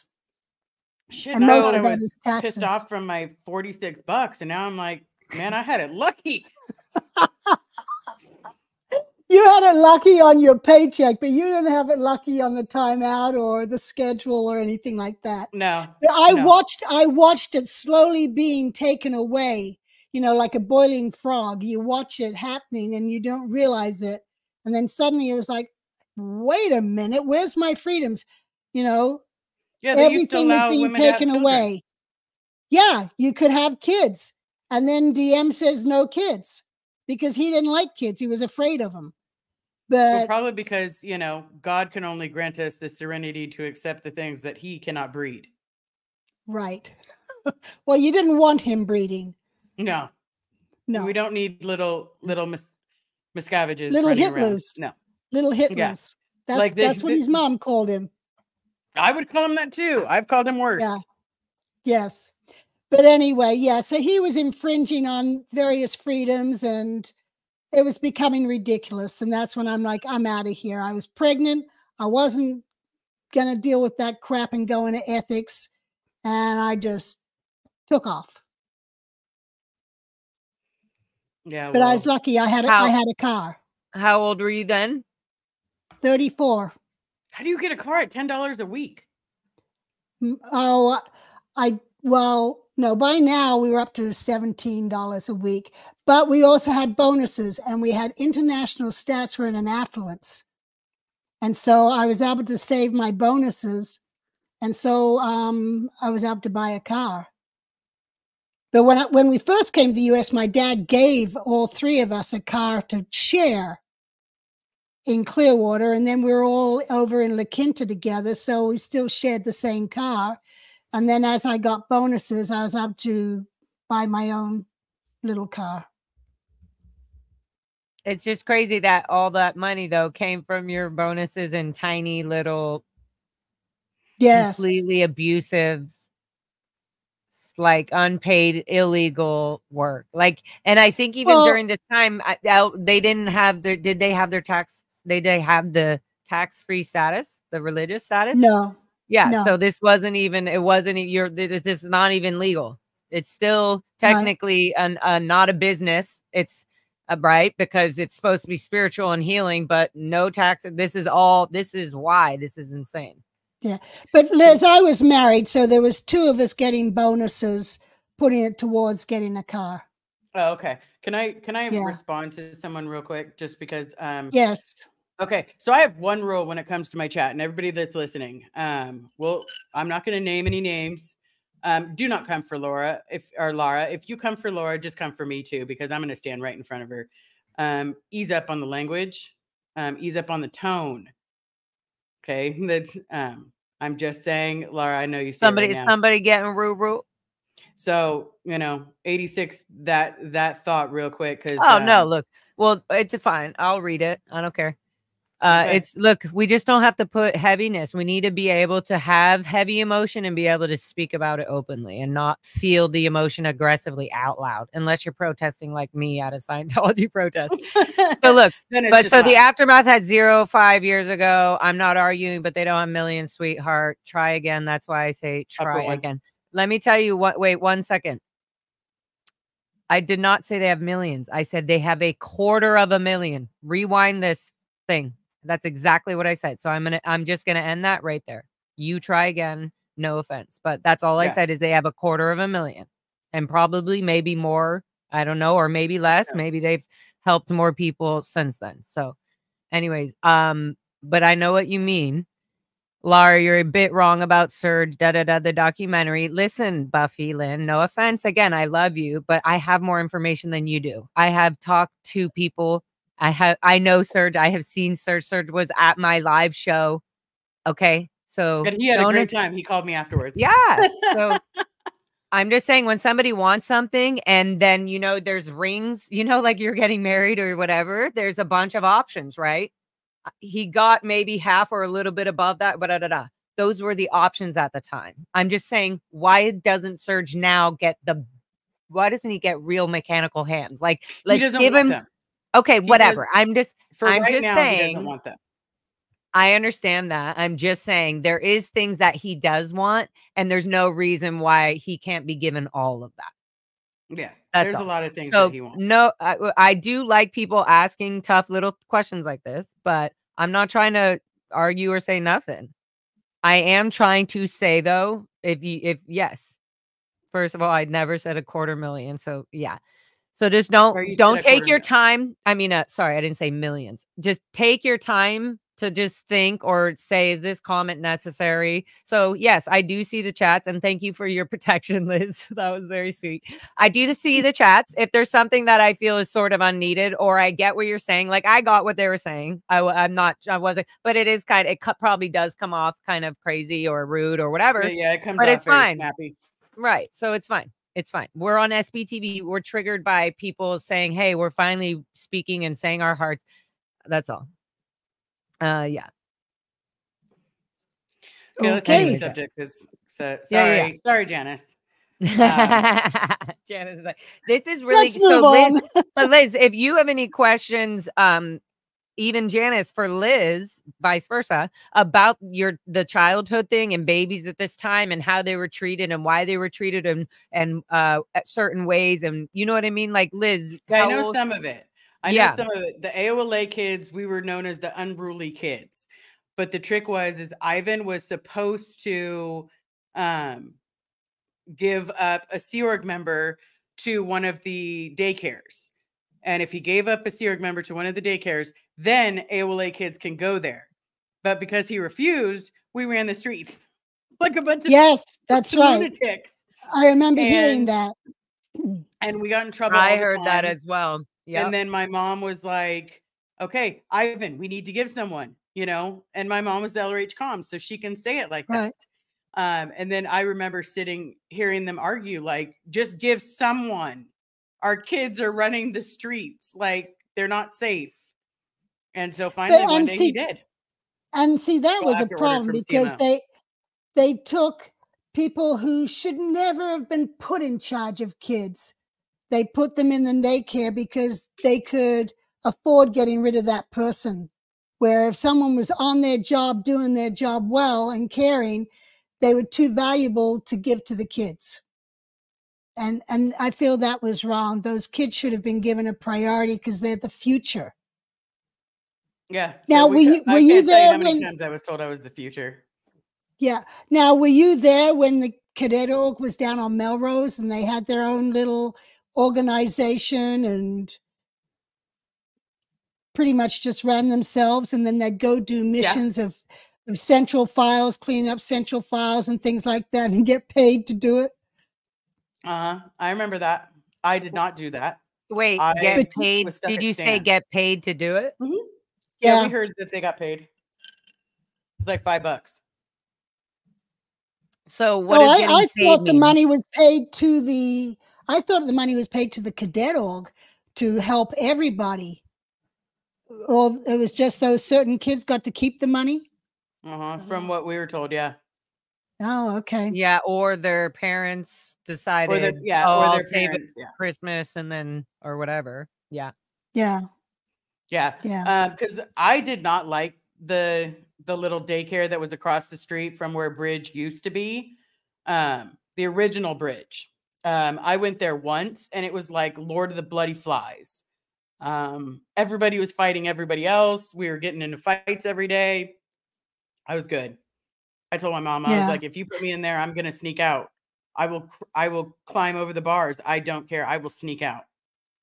You'll find me on the roof of AOLA via the trees. Like I'm no. Yeah, it was not fun there. I remember going to the annex over at the Manor. AOLA had been there and then they moved down to the complex. Do you remember the annex? Were you in there as well? Sounds familiar. I remember that horrible. Why do I know that? CC. It's CC. At CC. What's the annex? I feel like the annex was you come out of the CC out the back door. Is it by the Shangri-La Lodge? No, the other side. The tennis courts is to the right, and you go. Okay. Oh, to that road. Building. Yes, towards it looks Bronson. like apartment buildings. No, it was just a single-story building where the pavilion is on the property next to the parking lot. Yeah. And it was that's where AOLA used to be before the complex was purchased. Here's the CC parking lot in the back. Is it that building right here? Yeah, it's the pavilion. Yeah, yes. Oh, is that what it is now? Is the pavilion? They call it the pavilion, yeah. Oh. That's where they do their galas and stuff like that. Oh, so that used to be apartments and they put it and changed it into a glass. No, it used to be a makeshift AOLA. Yeah, it was just rooms. It was like an annex to the motel. And so it was different rooms and they were offices and it was an L shape. Yeah, the pavilion, I'll give you a better visual. The pavilion wasn't there at the time. They tore down the building that she's talking about. Oh, maybe that's what I'm getting. But they put the pavilion in where that was. Because it was an L shaped and you came out the backside. Oops, as I got my cord. Came out the backside and there was 2 swings and then there was a bunch of mud. And all we did was learn mud pies and learn how to throw dirt. I remember this. And this is when I was really young and I did this saluting photo. And I do remember that visual. And I remember that jacket I was wearing. And I remember I was only in this photo like 3 years old. And I remember saluting. So these are probably one of the earliest memories that I do actually remember. Okay. And I remember there used to be a little pathway that we would run into this like building, or that we weren't allowed to go into, but I would be running in the garden. And then I remember seeing the pavilion, this like glass whole thing, as like almost this whole new, like, whoa. It's beautiful. Yeah, I've never pretty. seen that. Yeah, you're not missing You've much. never been. Wait, when's the last time you were at Celebrity Center? 1989, 1990. That's so amazing. She was there before they built the pavilion. That is amazing. See, Janice is so rocker. Because I remember really that. does. I remember it. It's good for people listening to know this. Like, they're like, oh, so I wonder now, hey, if you're out there and you know, like, when and how did the pavilion get chosen to be built and started? Like, because it's a big, huge, it basically looks like an astounding, like, greenhouse, a glamorous. Oh, okay. All windows, right, Liz? Most of it's well, all. It's like you'll see like like the best way I can explain it is like there's the green metal in between it, and then there's glass everywhere. Yeah, it's separating like the glass is that green metal. Like it's. So this is on the corner depressing. of Bronson and Franklin. Yes, literally right across the street from La Poubelle, which is a gross restaurant that nobody ever wants to go to. Yeah, but I still miss the Mayfair. I'm not gonna lie. I went into that grocery store. I'm like, this is not the Mayfair. I always miss the Mayfair. I would go to Mayfair even not being or even just, I always went to Mayfair just because I was like, oh, there's certain things I need to get in here that if I had a little chunk of extra money, I'd be like, I'm just gonna get these stupid expensive things at Mayfair. Well, I used like to go to the like Mayfair. cream bits or whatever. Yeah, you would go to the Mayfair. Well, in '76, I was working. I actually talked about it today in my video on Messenger number 7. That we were stationed down there doing external comm for Hubbard, and we were stationed on the 6th floor where the Guardian's office was. But we had a studio apartment at the Shangri-La Lodge, and so we would go across the road to the Mayfair to pick up food that we didn't know how to cook. Hey, I knew how to make top ramen rice. But that brings up an interesting topic because I know this. Mustard. Jamie Mustard. Yeah. Okay. Oh, Daniel Mustard. The good, like, musician. Daniel Mustard. His mother. Do you know Daniel Mustard? Daniel Mustard. Sounds familiar, his mother owned his mother, Janice will know this. His mother was the owner or the manor of the Shangri-La Lodge. Like she was the. I did not know who was his mother, because there were several Mustard Debbie kids. or Deborah Mustard or something. Shit, I'm probably wrong on that. Because Carolyn Mustard was the mother of Jamie. Oh my God, maybe Carolyn. Do you know? Do you remember Dan? Do you remember Dan Mustard's mom's name? Josh. He talked about it a little on Vanessa on the Gray Zone or Degraded Daughters a little bit. I don't. Daniel Mustard. Anyways, his mother, and he knew a bunch, like a lot of people know who Daniel Mustard is. Like Sterling, even Mark Headley, all of them back from the days there. Yeah, that's that younger age. And it's because his mom, I mean, not because or whatever, but he was the son of his mom ran the Shangri Lodge. Oh, okay. And my mom and dad lived at the Shangri Lodge for a little bit. I do remember that. You were there in 76. 76, yeah. So, and he's older. He's older generation for me. Like, I think he's at least probably 5 years or something older, which is a big difference. You know, Mike Brown is 10 years older than me, so that was a big difference. I always thought, oh my God, what an evil man. Now I'm like, okay, Mike Brown's not that bad. So like, there's certain people where you would. Dan, he has more information on his childhood, obviously growing up in that time, and more clarity because he was older.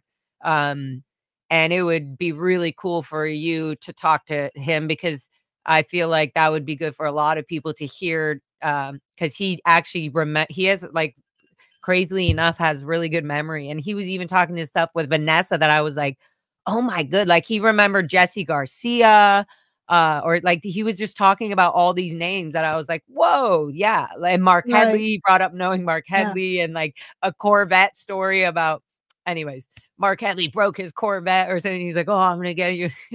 It was really funny. And I'm like, the whole time I kept thinking Janice would know a lot of these names and these kids and stuff that were born at certain places and times. Not necessarily, because I might have, because when I'd go to LA, you know, I mostly hung out at CC when I'd be on leave of absence, or I did a mission to CC and I did a mission to AOLA. So that's where I got to know people. And because I was also very friendly, I'd just kind of meet people. But there's a lot of names I'd know from reports that would come up, but there's also a lot that I just did not know at all.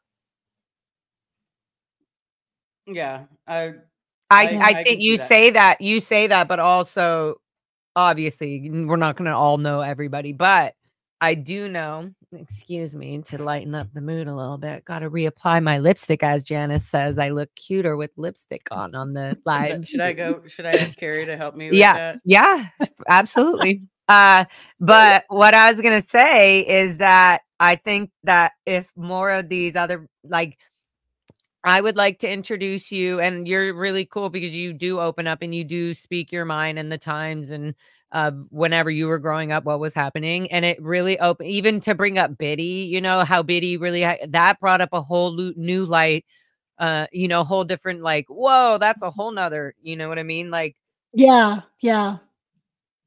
It's lipstick is so fun. You know, someone's asked a question there about were the children leveraged in order to keep staff running day and night when Hubbard was in charge.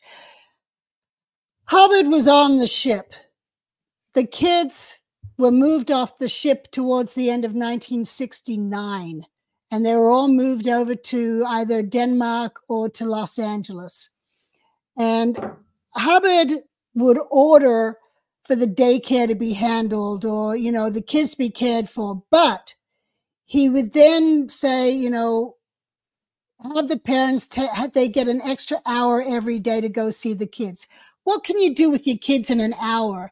That daycare is raising your children, you know? And most of the people that ran the daycare, just so you know, because they did not like kids. Exactly. They didn't even want to be there. They didn't want to be there. They were just thrown in there to watch the kids because they had failed on another job. And no one knew what to do with them. So they sent him off to watch the kids. It was and like that a step was a above crime. the RPF. Yeah, that was a crime like against every child, you know, because they weren't cared for. They weren't loved. There were some nannies that were very good. I will give that to some of them. I did not get to meet but them, there was a lot that did not. Yeah. But the kids were, Hubbard even used to say the Sea Org members with children were dumping their children on the Sea Org. Well, no, the Sea Org was denying those parents from being parents. Just like with me. My mother was shipped off to Los Angeles, and she petitioned to have her children come and join her in Los Angeles because she now started Celebrity Center, and her petition was denied. Because I asked her, I said, why didn't you call for us kids and have us come join you in LA? Why did you leave us on the ship for 8 years? And that's when she said, well, I petitioned. Now, if it was me, I wouldn't have cared. I petitioned or not, I would have demanded my children be sent to me. But here, that's neither here nor there. It's too late to do anything about it now. That's what she did. She accepted the denial. And I think she lived to regret that to the day she died, because she advised someone else who got pregnant and said, take your child and go. Don't do what I did. So those children were set up to be raised in wrongly. I don't know how else to explain it, but it wasn't right. Yeah. And they should have, and even like you, Laura, you were raised at the ranch where the parents weren't even there to go pick you up at nighttime and take you home, even if it was to a room, and so that you could wake up in the morning and have breakfast with your parents. That wasn't even available for any of those ranch kids. Right. But I believe in Pack, the parents went every night and were out to pick up their kids, just like in Clearwater. No, they didn't. So where would you sleep at nighttime? In the daycare? At the daycare. They had cots. I can't tell you how many times that we spent the night at Stan's, and he was he liked punching kids. Oh God. He But I definitely got remember off on punching people. I remember going over to the annex just to go see the kids and see what they were doing, and being told the parents come pick them up at nighttime and take them home and then bring them back in the morning. That's when they were at the annex at the manor. Yeah. Like picking up at the manor. Yes. My mom came to pick me up like twice. I was there like a couple weeks. But I was there until one of the people that were in charge of taking care of kids had smacked me so hard she actually cut 3 lines in my cheek. And I remember that shit hurt so bad. I thought my face fell off. Like face off. Can you go back to that question, Laura? Well, maybe she'll pop the hat on. Can you put the squirrel hat on really quick? Sorry, Liz. Thank you. Okay, what was the question again? I'm so sorry. There's no children in Scientology. Oh, yeah. Sorry. That's right here. Yeah. So there you go. Anyway, it's a squirrel. There were all wondering what it was. It's a squirrel. Squirrel. It's a squirrel. Okay. Yeah. Okay. Going back to oops, sorry. Let's go. That's because you like her hair. That's why you had to pop her up. For the person that said the comment, there are no children in Scientology. We're a reflection of yes, there is. My childhood, like the only pictures that I have besides taken professionally because of my grandparents, are literally outside of AOLA posing on a park bench. Not a park bench, the bus stop. Because it used to be on the side of AOLA next to the rose bushes. And so my mom used to always make me pose right there.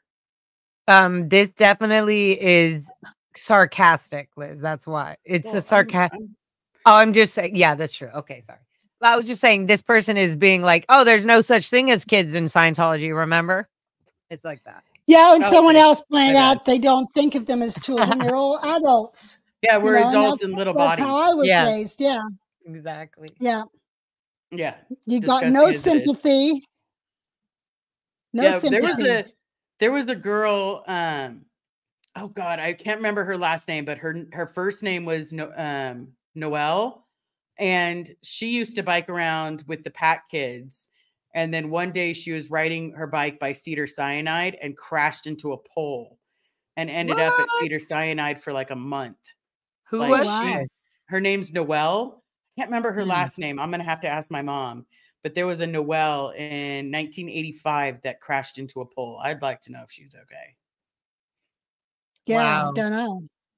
Also, Janice, there's a family, Andrea. This is horrible. Andrea Phillips. Do you know Phillips?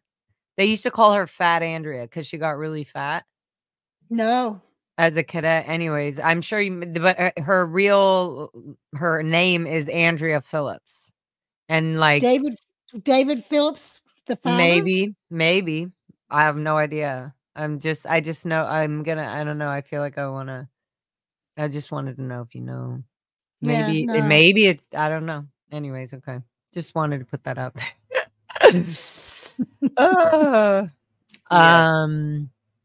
Yeah. Our childhood memories are not fun. Yeah. I'm just trying to connect a horrible thing. Okay, never mind. Maybe not right now. You're like connecting the dots. Have you all seen the videos from Scientology audit? If you have, what do you think? I don't know what that means. Betsy Carr. What is Scientology audit? Huh? I don't know. I don't know. I'm not going to research it, so I don't care. Question: have Well, any of you gone to the police to make reports on the crimes? Yes. I've gone to the feds. Let me tell you, nobody calls you back. I have not, but my friends have. And I've kind of been like seeing what happens through them. And that's exactly what Liz said. There's just no. Well, are there any kids nowadays? What? Are there any kids? Is there a cadet org? Is there a nursery? I didn't think there was. Yeah, there always is going to be something, and they're just not going to call it that anymore. They're always going to bring kids in, and they're always birthing kids from public Scientologists that are already teaching their kids how to do touch assist at 4 years old. So they just found a different technique and a way of doing it. They're taking public Scientologist kids in that are under the legal age.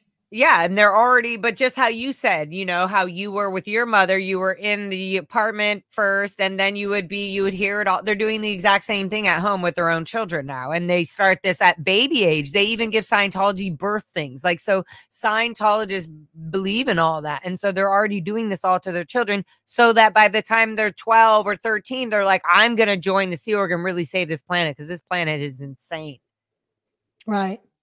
Right. And there you go. There's their new birthing, their human trafficking of how they will forcibly separate their parents from their own kids mentally. Yeah. They just have to do it mentally. Or they tell the parent to walk away from their child. Like the idea, I can't even walk away from my puppy. Like, you want me to walk away from a child? Like, yeah, no. Like I just don't get some of these people. As an over 60 female, I don't think younger women realize what a strong, badass Janice was back in those days. Totally different times. Very different times. Very different. Yeah. But you definitely are and still were and are badass. Yeah, I had to be badass to survive. You had to breathe on that one. Hold there. To survive, I had to.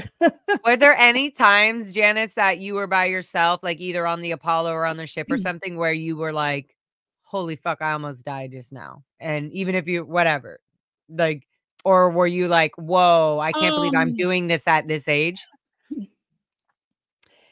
Yeah, well, there were some times I did some stupid shit. And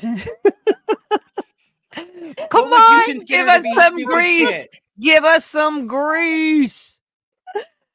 You know what?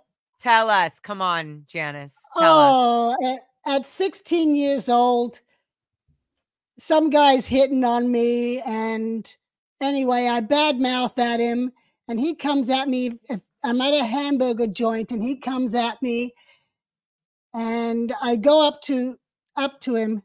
And he starts swearing at me, and I put my hamburger in his face, and his face is dripping with ketchup. Oh my God! Anyway, then I hear that you didn't want to talk to him. You just he pissed me off. He pissed me off to the point I looked at my burger. I'd taken one bite from it. I looked at him. And I just smashed it in his face. Oh, and little did I know, we were in Tangiers, and we were kind of hanging out with this group of teenage French boys. We had motorbikes, they had motorbikes, and the dad owned a nightclub. So we all went over to the nightclub, and this guy had been going off in Arabic. I had no idea what he was saying. Anyway, one of the guys comes up to me, and he's Janice. Oh, Janice, you are in big trouble. I'm like, what happened? Then I find out there's going to be a fight the next morning because of what I did. One of the French boys was going to defend my honor. So I'm like, oh my God. And I'm like, okay, I got to handle this. So I wait for this other guy, this American guy who'd been living in Tangier since he was 9. His name was Sal. And I wait till he came and I'm like, I'm in trouble. This is what I did. And he's like, oh my God, why did you do that? Do you know who this guy is? I'm like, I have no idea. He pissed me off. Oh, he was apparently the mafia in Tangier. So I'm like, oh God, now I'm now have to go find him and apologize. So this guy is now taking me to every drug dealing spot in Tangier looking for him. Wait, who told you this? Who This told you this American guy random? No, I knew him. I knew him Did from he the want to get hamburger to joint. know you? No, he had always, I'd met him, I'd known him. I did take another messenger with me. I took Molly with me. That is a good idea because you would have been Yes. on 48 hours in the future, and somebody's finally realizing anyway, who your killer is. We went to every drug dealing spot in town looking for him. And we couldn't find him. We go back to the hamburger joint. The American's like, okay, you'll be fine here. My bike's right there. I'll be fine. And then he leaves. I turn around and this guy is coming up the street. No. I started shaking. I just couldn't control myself. I'm shaking. This is exactly what I'm talking about. And he comes up to me. And I go to approach him and he says, do you want another one of these? Because he did slap me across the face after I put the hamburger in his face. What the fuck? And I'm like, no, I'd have throat punched him. I don't care. I'm like, no. I just want to apologize. I'm really sorry. I should never have thrown my hamburger in your face. And then he kind of calmed down as I'm apologizing as fast as I can. And then I say, so we're friends? And he looks at me, he says, okay. And I put my hand out and he just stares at my hand. And I said, you said we're friends. So he said, okay. And he shook my hand. He said, let's go to dinner on this. Oh my God. So a few days later, I again took Molly with me and went to dinner. And that's when I started hearing all these different mafia stories from this guy. Anyway, he then became a good friend of mine. But there was a moment there I thought I was going to be dead. I can't hear you. Oh shit. I said, that is crazy because I almost have been through like similar things, if not multiple similar things where I was like, wow.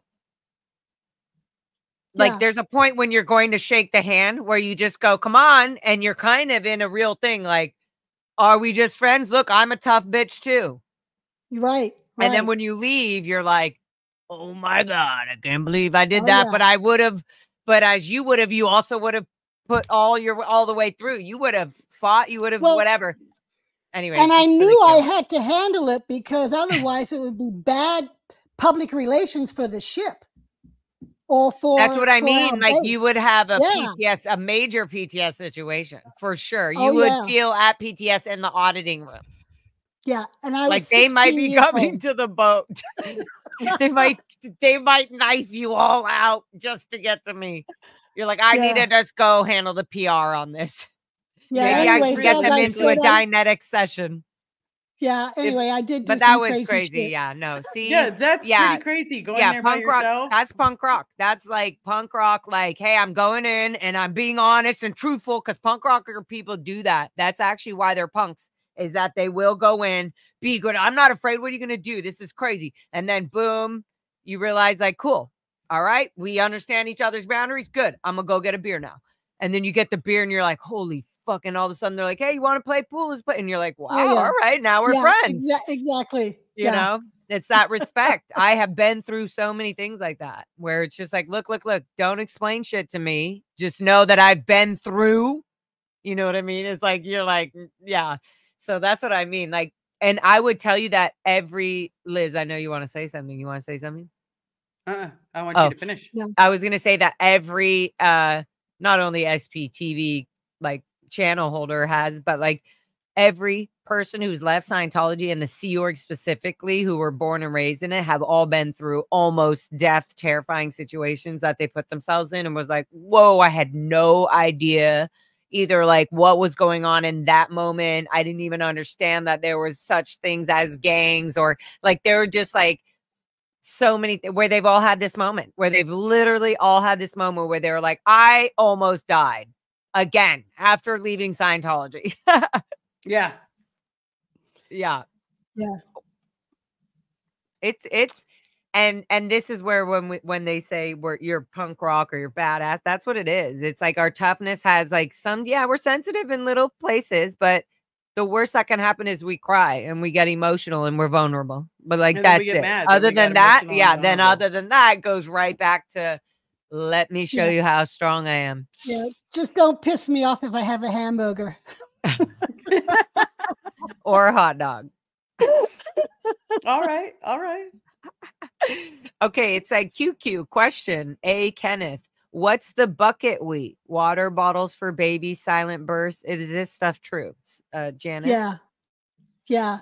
Barley, not buckwheat, but barley. That The barley you formula. boil the barley and you'd mix it with But Cairo this was syrup. L. Ron Yes. Hubbard policy, just or whatever Yes, they this say. was, yeah, that's for the mothers who weren't breastfeeding, and in the CO they couldn't breastfeed because they were on the job all the time. So the babies were all put on this barley formula, and it had Cairo syrup in it, which is the worst thing. And a lot of the babies would be left with bottles to sleep with and suck bottles to go to sleep. And then they end up with rotten baby teeth from the barley formula. It was not good. Super. That's insane. I was on the barley formula. That's what I mean, Liz. Like, not to like traumatize your mind right now with your baby. I was raised on the barley formula too, but my mother didn't leave the bottle in my mouth, for the Cairo syrup to rot my teeth. True. My mom let me do that with my thumb. So that shit took years to break. There were people at the Ant Ranch. One of my best friends had an issue with their thumb, and it was like, and wetting the bed and things like that. I don't chat much, but I watch a lot. So great to see a late night smoking stream. Yeah, baby. Always. Imagine the mafia started attacking the Apollo. I can't even. That's what I'm saying. That would have been a bigger Hill 10. It wouldn't have been a flap. It would have been a Hill 10. Now that reminds me of in Madeira when we were being accused of being CIA, and the locals all got together and they were loading up the trunks of taxis and cars with rocks, and they drove down to the dock and were throwing them at the ship. And this is what we called the Madeira Rock Festival, because it was a festival of rocks being thrown at the ship. And on the ship, we got the fire hoses out and were squirting people off the gangway. They took all the bikes in Mary Sue's car that were on the dock and they dumped them into the harbor. And this is a whole story that Mike Rinder and I are going to tell on my Peeling the Onion channel. Wow. But it was crazy. When are you doing that?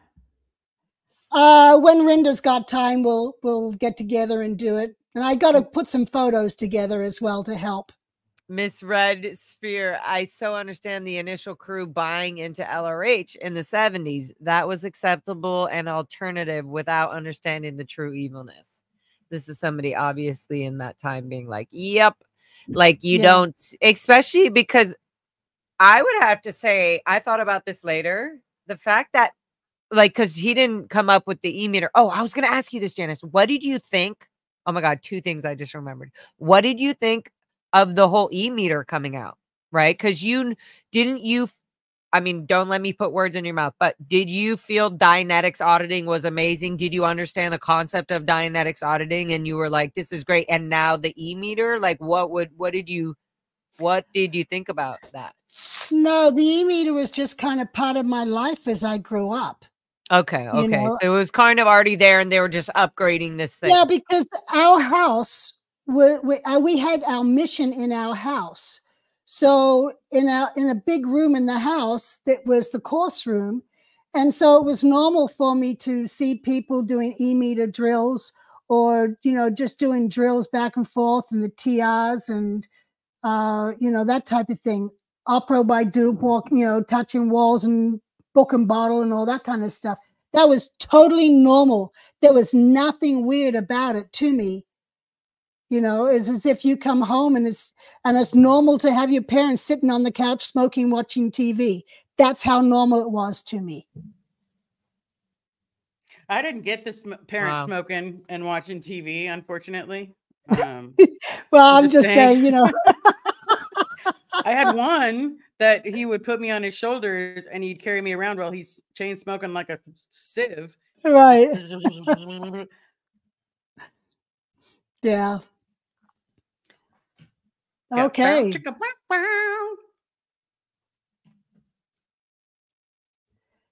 I just finished using my brand new Japanese markers to mark art for Liz, and I will send it to her in the mail in the next few days. It's called Phoenix Breaks Free of the Road She Was Given. I like that. And the funny part is, I have a phoenix tattoo. Oh, you do? I do. And Oh, it's rising from the wow. ashes.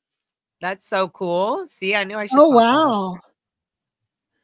Look at that. And my first ever real art piece, although it still sucks, but it's kind of pretty. I think that's really cool. Geek diva herself.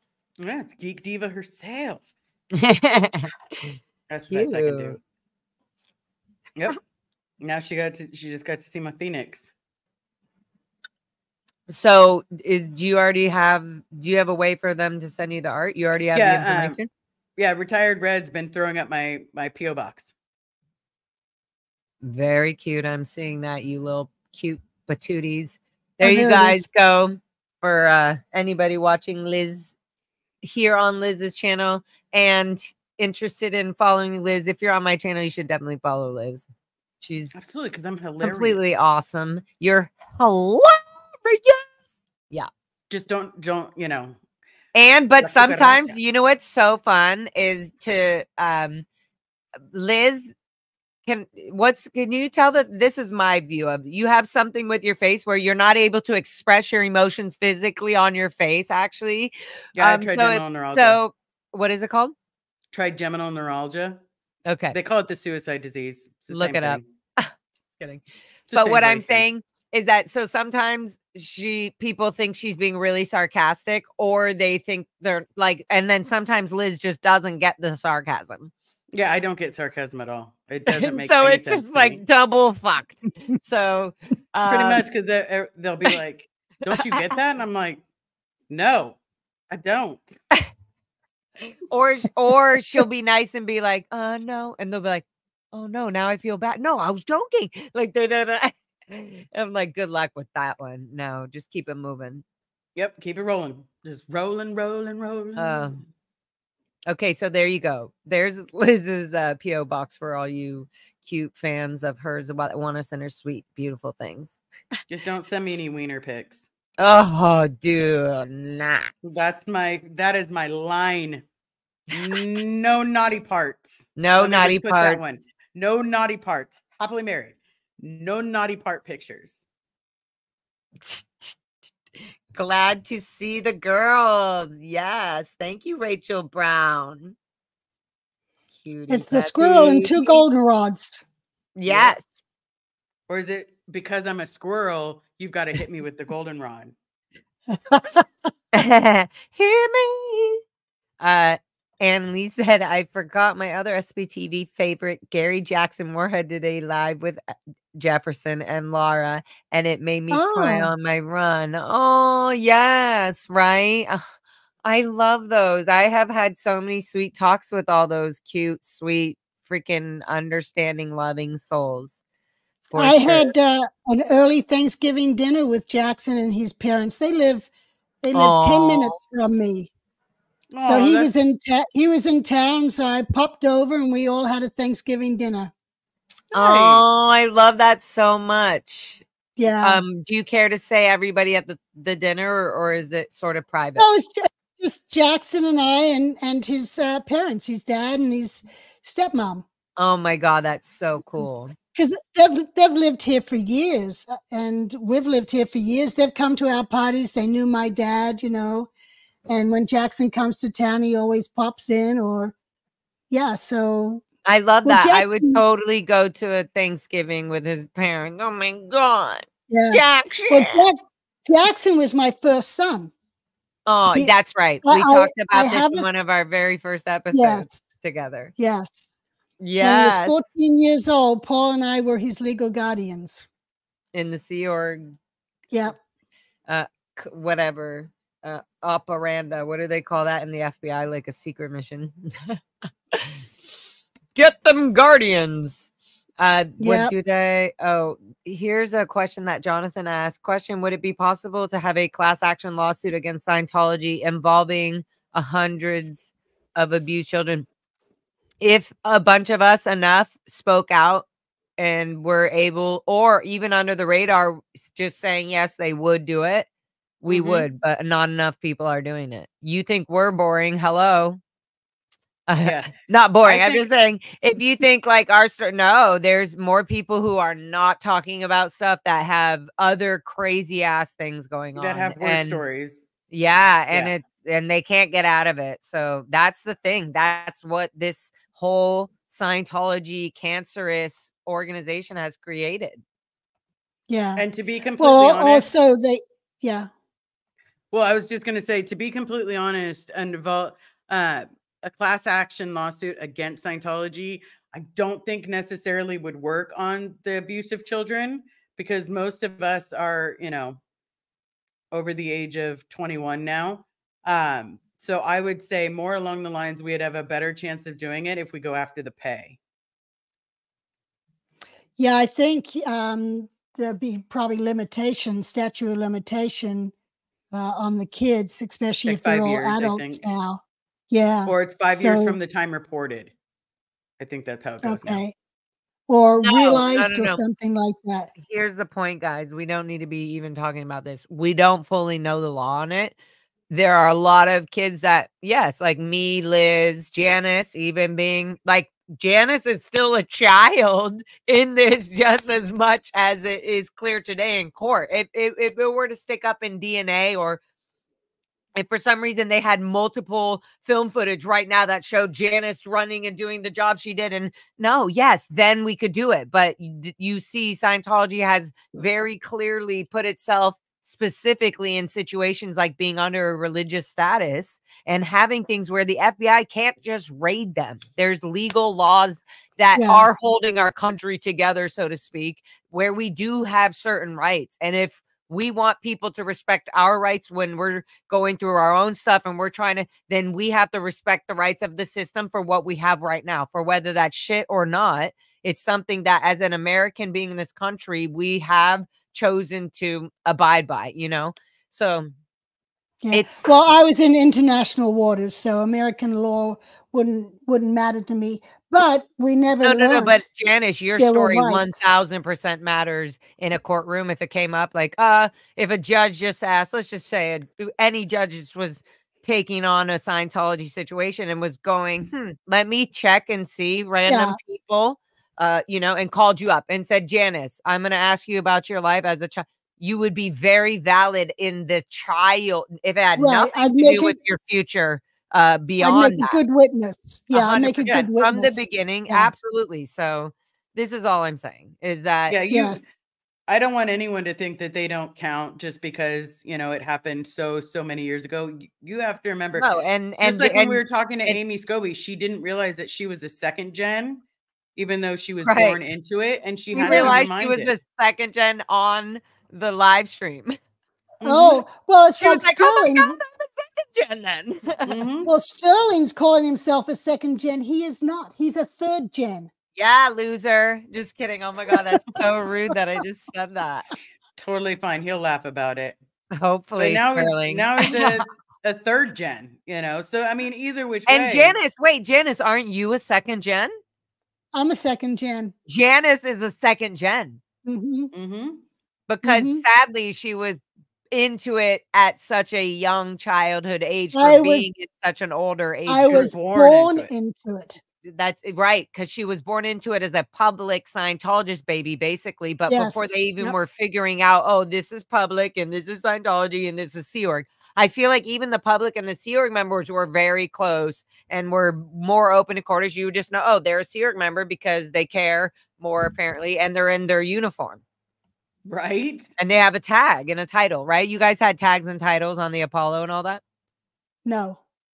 How would somebody know titles. You were Commodore's messenger? We had titles, but not tags. Like, no, you know how they wear. No, you know what? On the ship, there was max probably 300 people. Everyone knew who the messengers were. We wore certain uniforms. Exactly. But And you all wore the same uniform. yeah, so That's what So I it was mean. just like That's us. all I'm Everybody had saying. to call her sir. but Yeah. everybody knows, oh, those are the 4 messengers, or those are the 7 messengers. They just knew who it was because they got the message runs or they'd see us run by. But it was a known thing. It was a small community. You know, it's just Right. like, But what I'm trying to get to, even no matter, is the uniforms are broken down to, even when I look at this person, they're wearing a certain type of uniform that resembles them being a messenger. It's not just them carrying themselves. yeah, no, but on the ship it was different. It was Miss Gavage who put in all these uniforms and the different types of uniforms. That's what I want to We- know. So on the ship, did you not On the wear the ship. same uniform as a CMO messenger next to you, even though there was only 5 or 7? Only if we went on watch did we wear that uniform. And the And rest that of the was time, to wear civvies. No, no, no, the no, no, rest of but the that time was we to wore wear wait, civvies. wait, let me just clarify this. This was to you would wear the uniform to be on watch for L. Ron Hubbard, you're wearing the uniform. Right, right. And then when So you're not I would watching go for in L. Ron Hubbard, what would you be doing? jeans, whatever I wanted, And what t-shirt. and is it because you would be doing what kind of work? Like, what would you be doing if you weren't on watch for L. Ron Hubbard? I would be goofing off, or I would be studying, or Or like doing maintenance on the ship, or something where it was no, okay to get this clothes you're wearing dirty? no, we Oh, okay. didn't. They No, I'm goofed really off. just wondering. I We was wondering. did.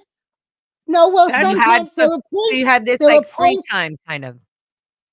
Question. Well, Because now I'm yes. sitting here and I'm like, this is more bullshit, you know. But at the same time, so here's my question: how many hours a week did you work? Okay. As a messenger, it started off with us doing 6 hours a day with Hubbard. There Okay. was four of us. So we covered 6 in the morning to noon, noon to 6, 6 to midnight, midnight till 6.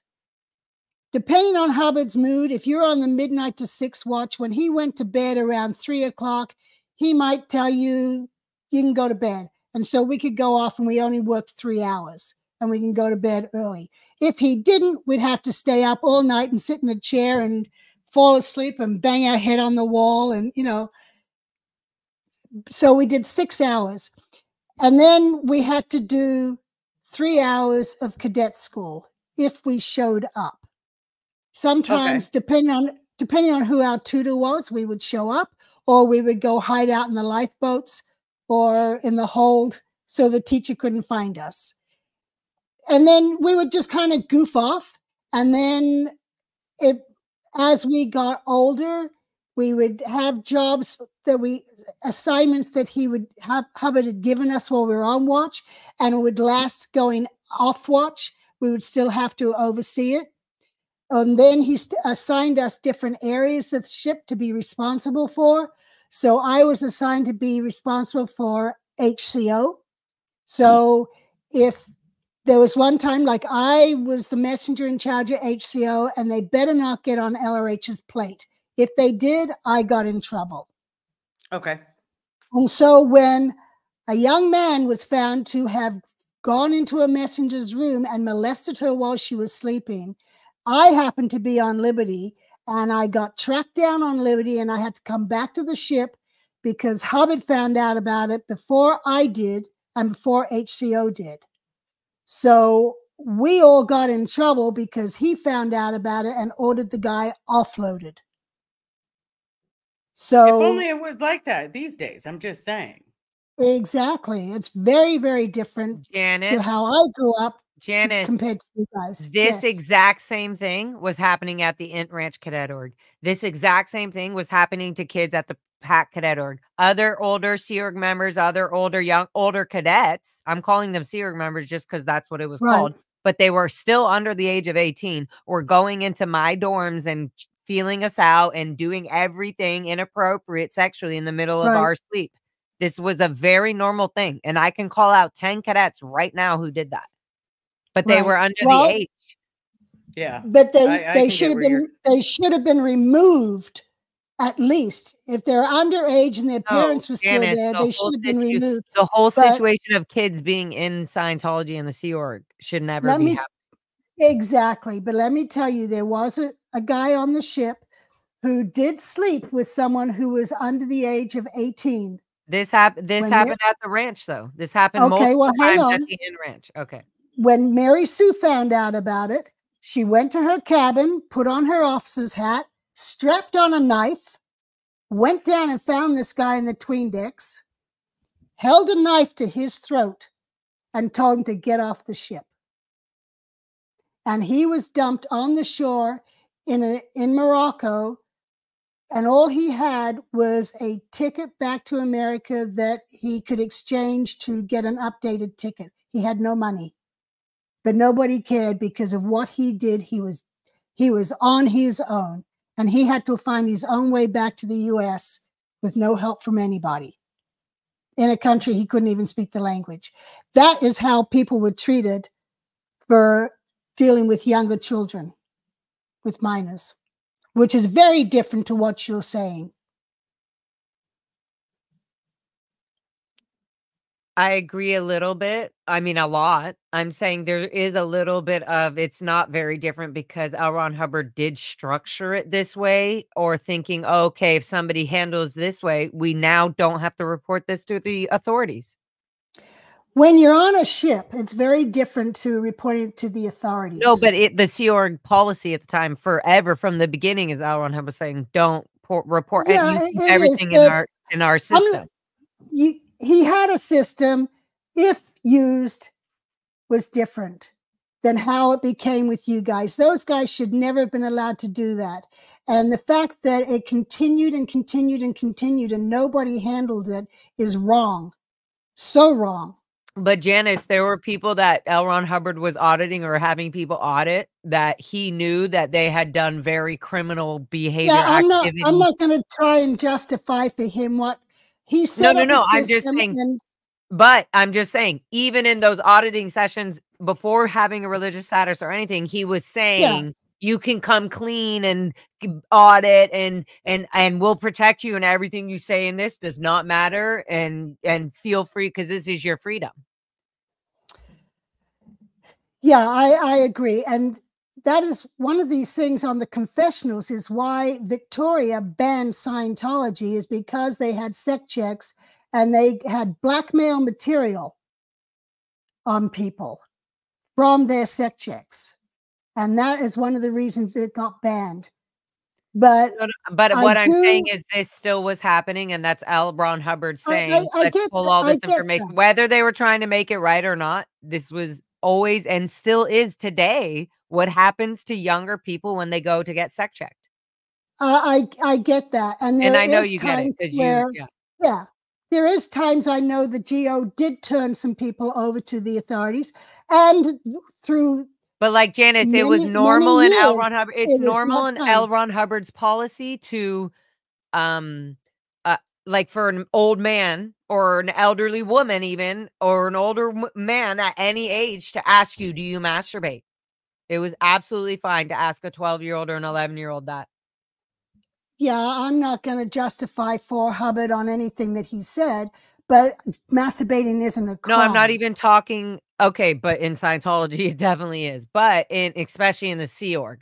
But what I am going to say is that I'm not saying justify. I'm saying the normal policies or the normal auditings of L. Ron Hubbard are very kind of uncomfortable and completely inappropriate.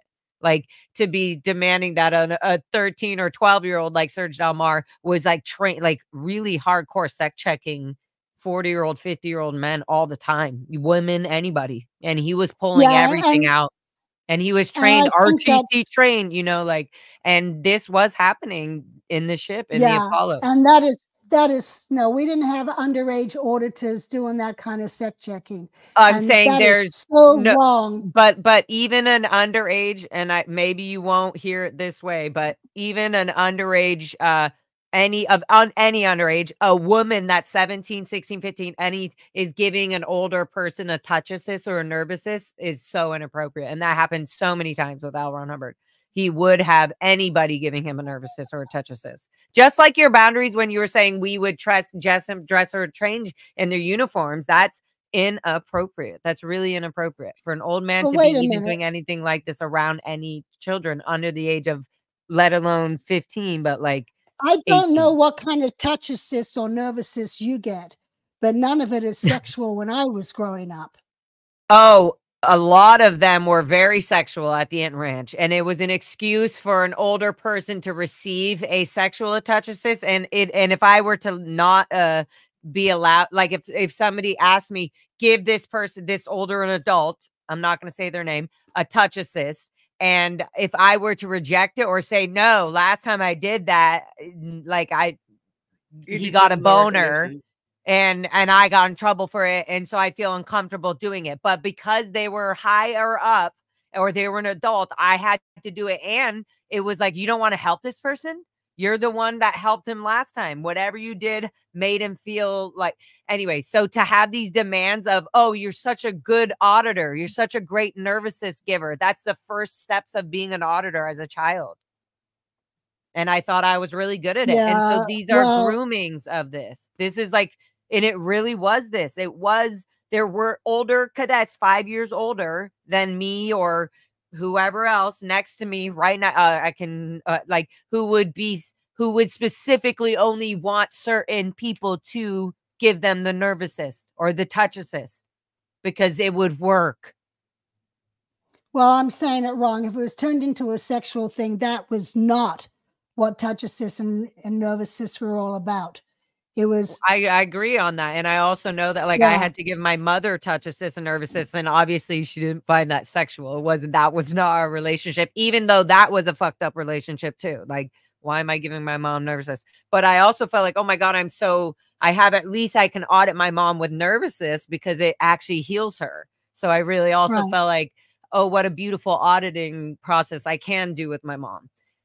And Yeah. also, they don't really separate touch assist and nerve assist, but like from sec checking and auditing. Like, and before I went in session to do even touch assist or TRs and objectives with my own mother, we would always have to do the ARC break handling, which would be like, has a whistle amendment. Like, so it would bring up almost like a sec check, right, Liz? Do you get that? Like, it's almost like a sec check before you're going in session, even if it's with your own mother.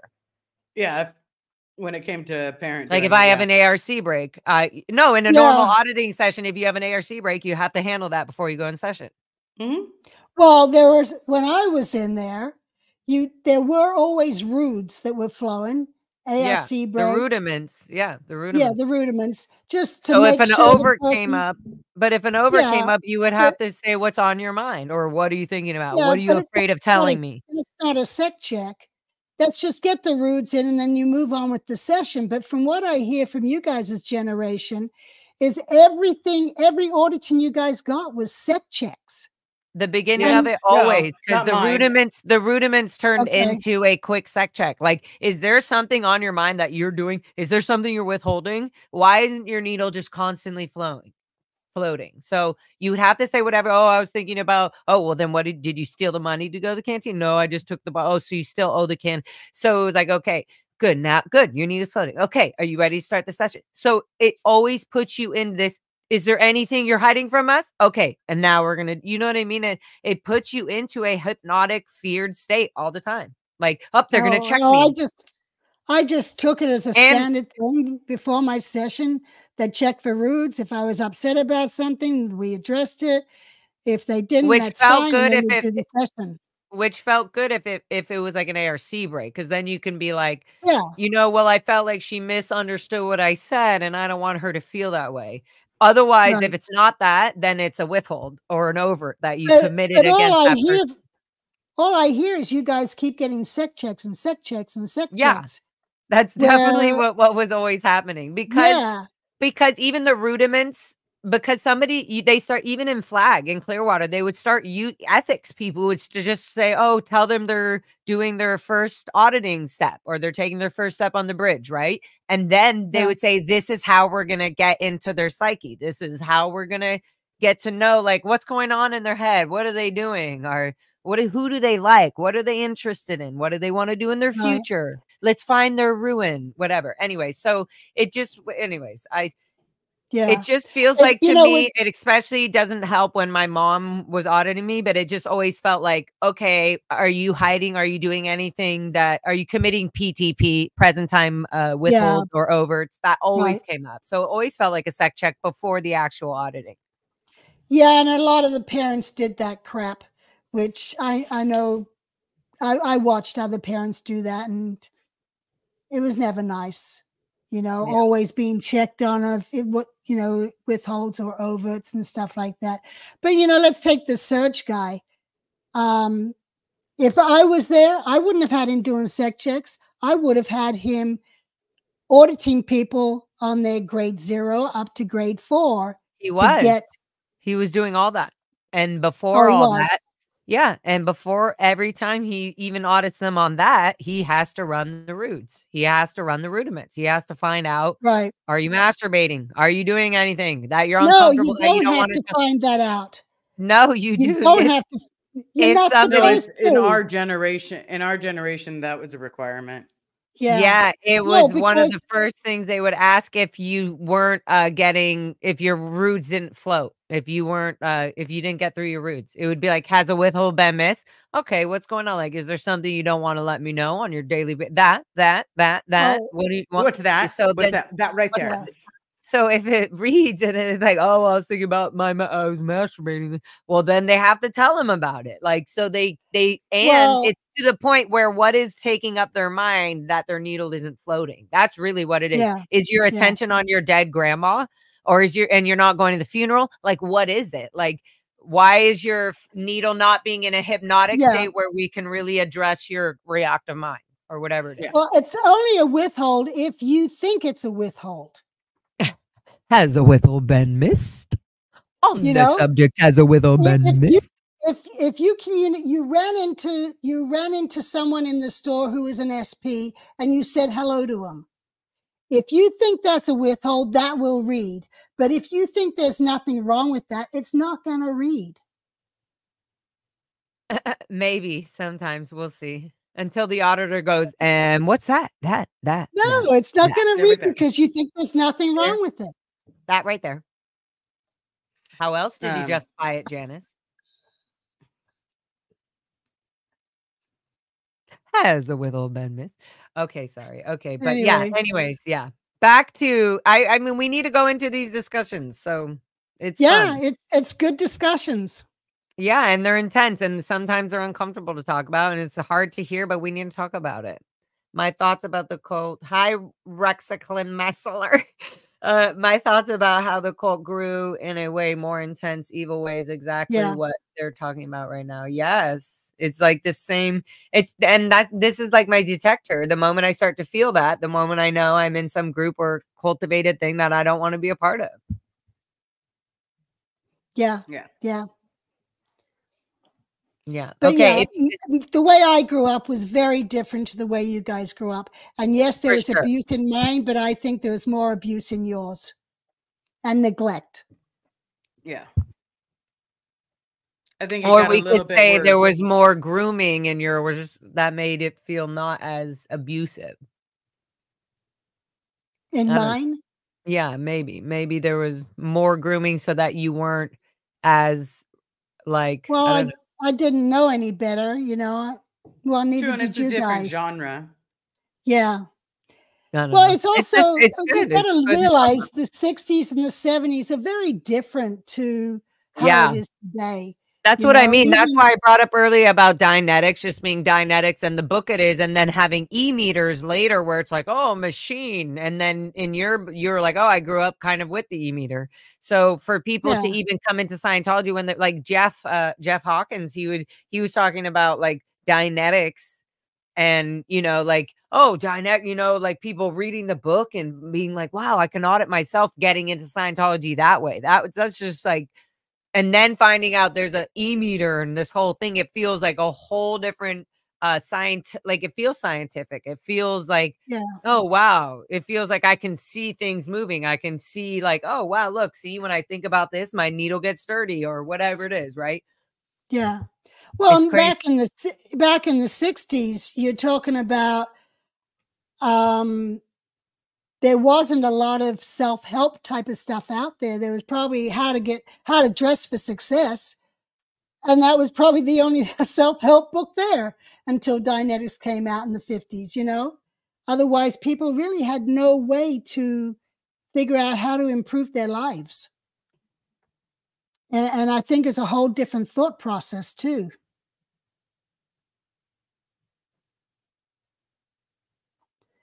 Sorry, yeah. No, it totally is. I was reading other people's Who's comments. Laffy? I'm so sorry. There's no reason to just find anything, Laffy said, because he stole from. Oh, Laffy is L. Ron Hubbard. Laffy. Oh. He stole it from someone else or just made it up. Hey, Laffy Taffy. L. Ron. I just say L. Ron Hubbard. Okay. Or L. Con Hubbard.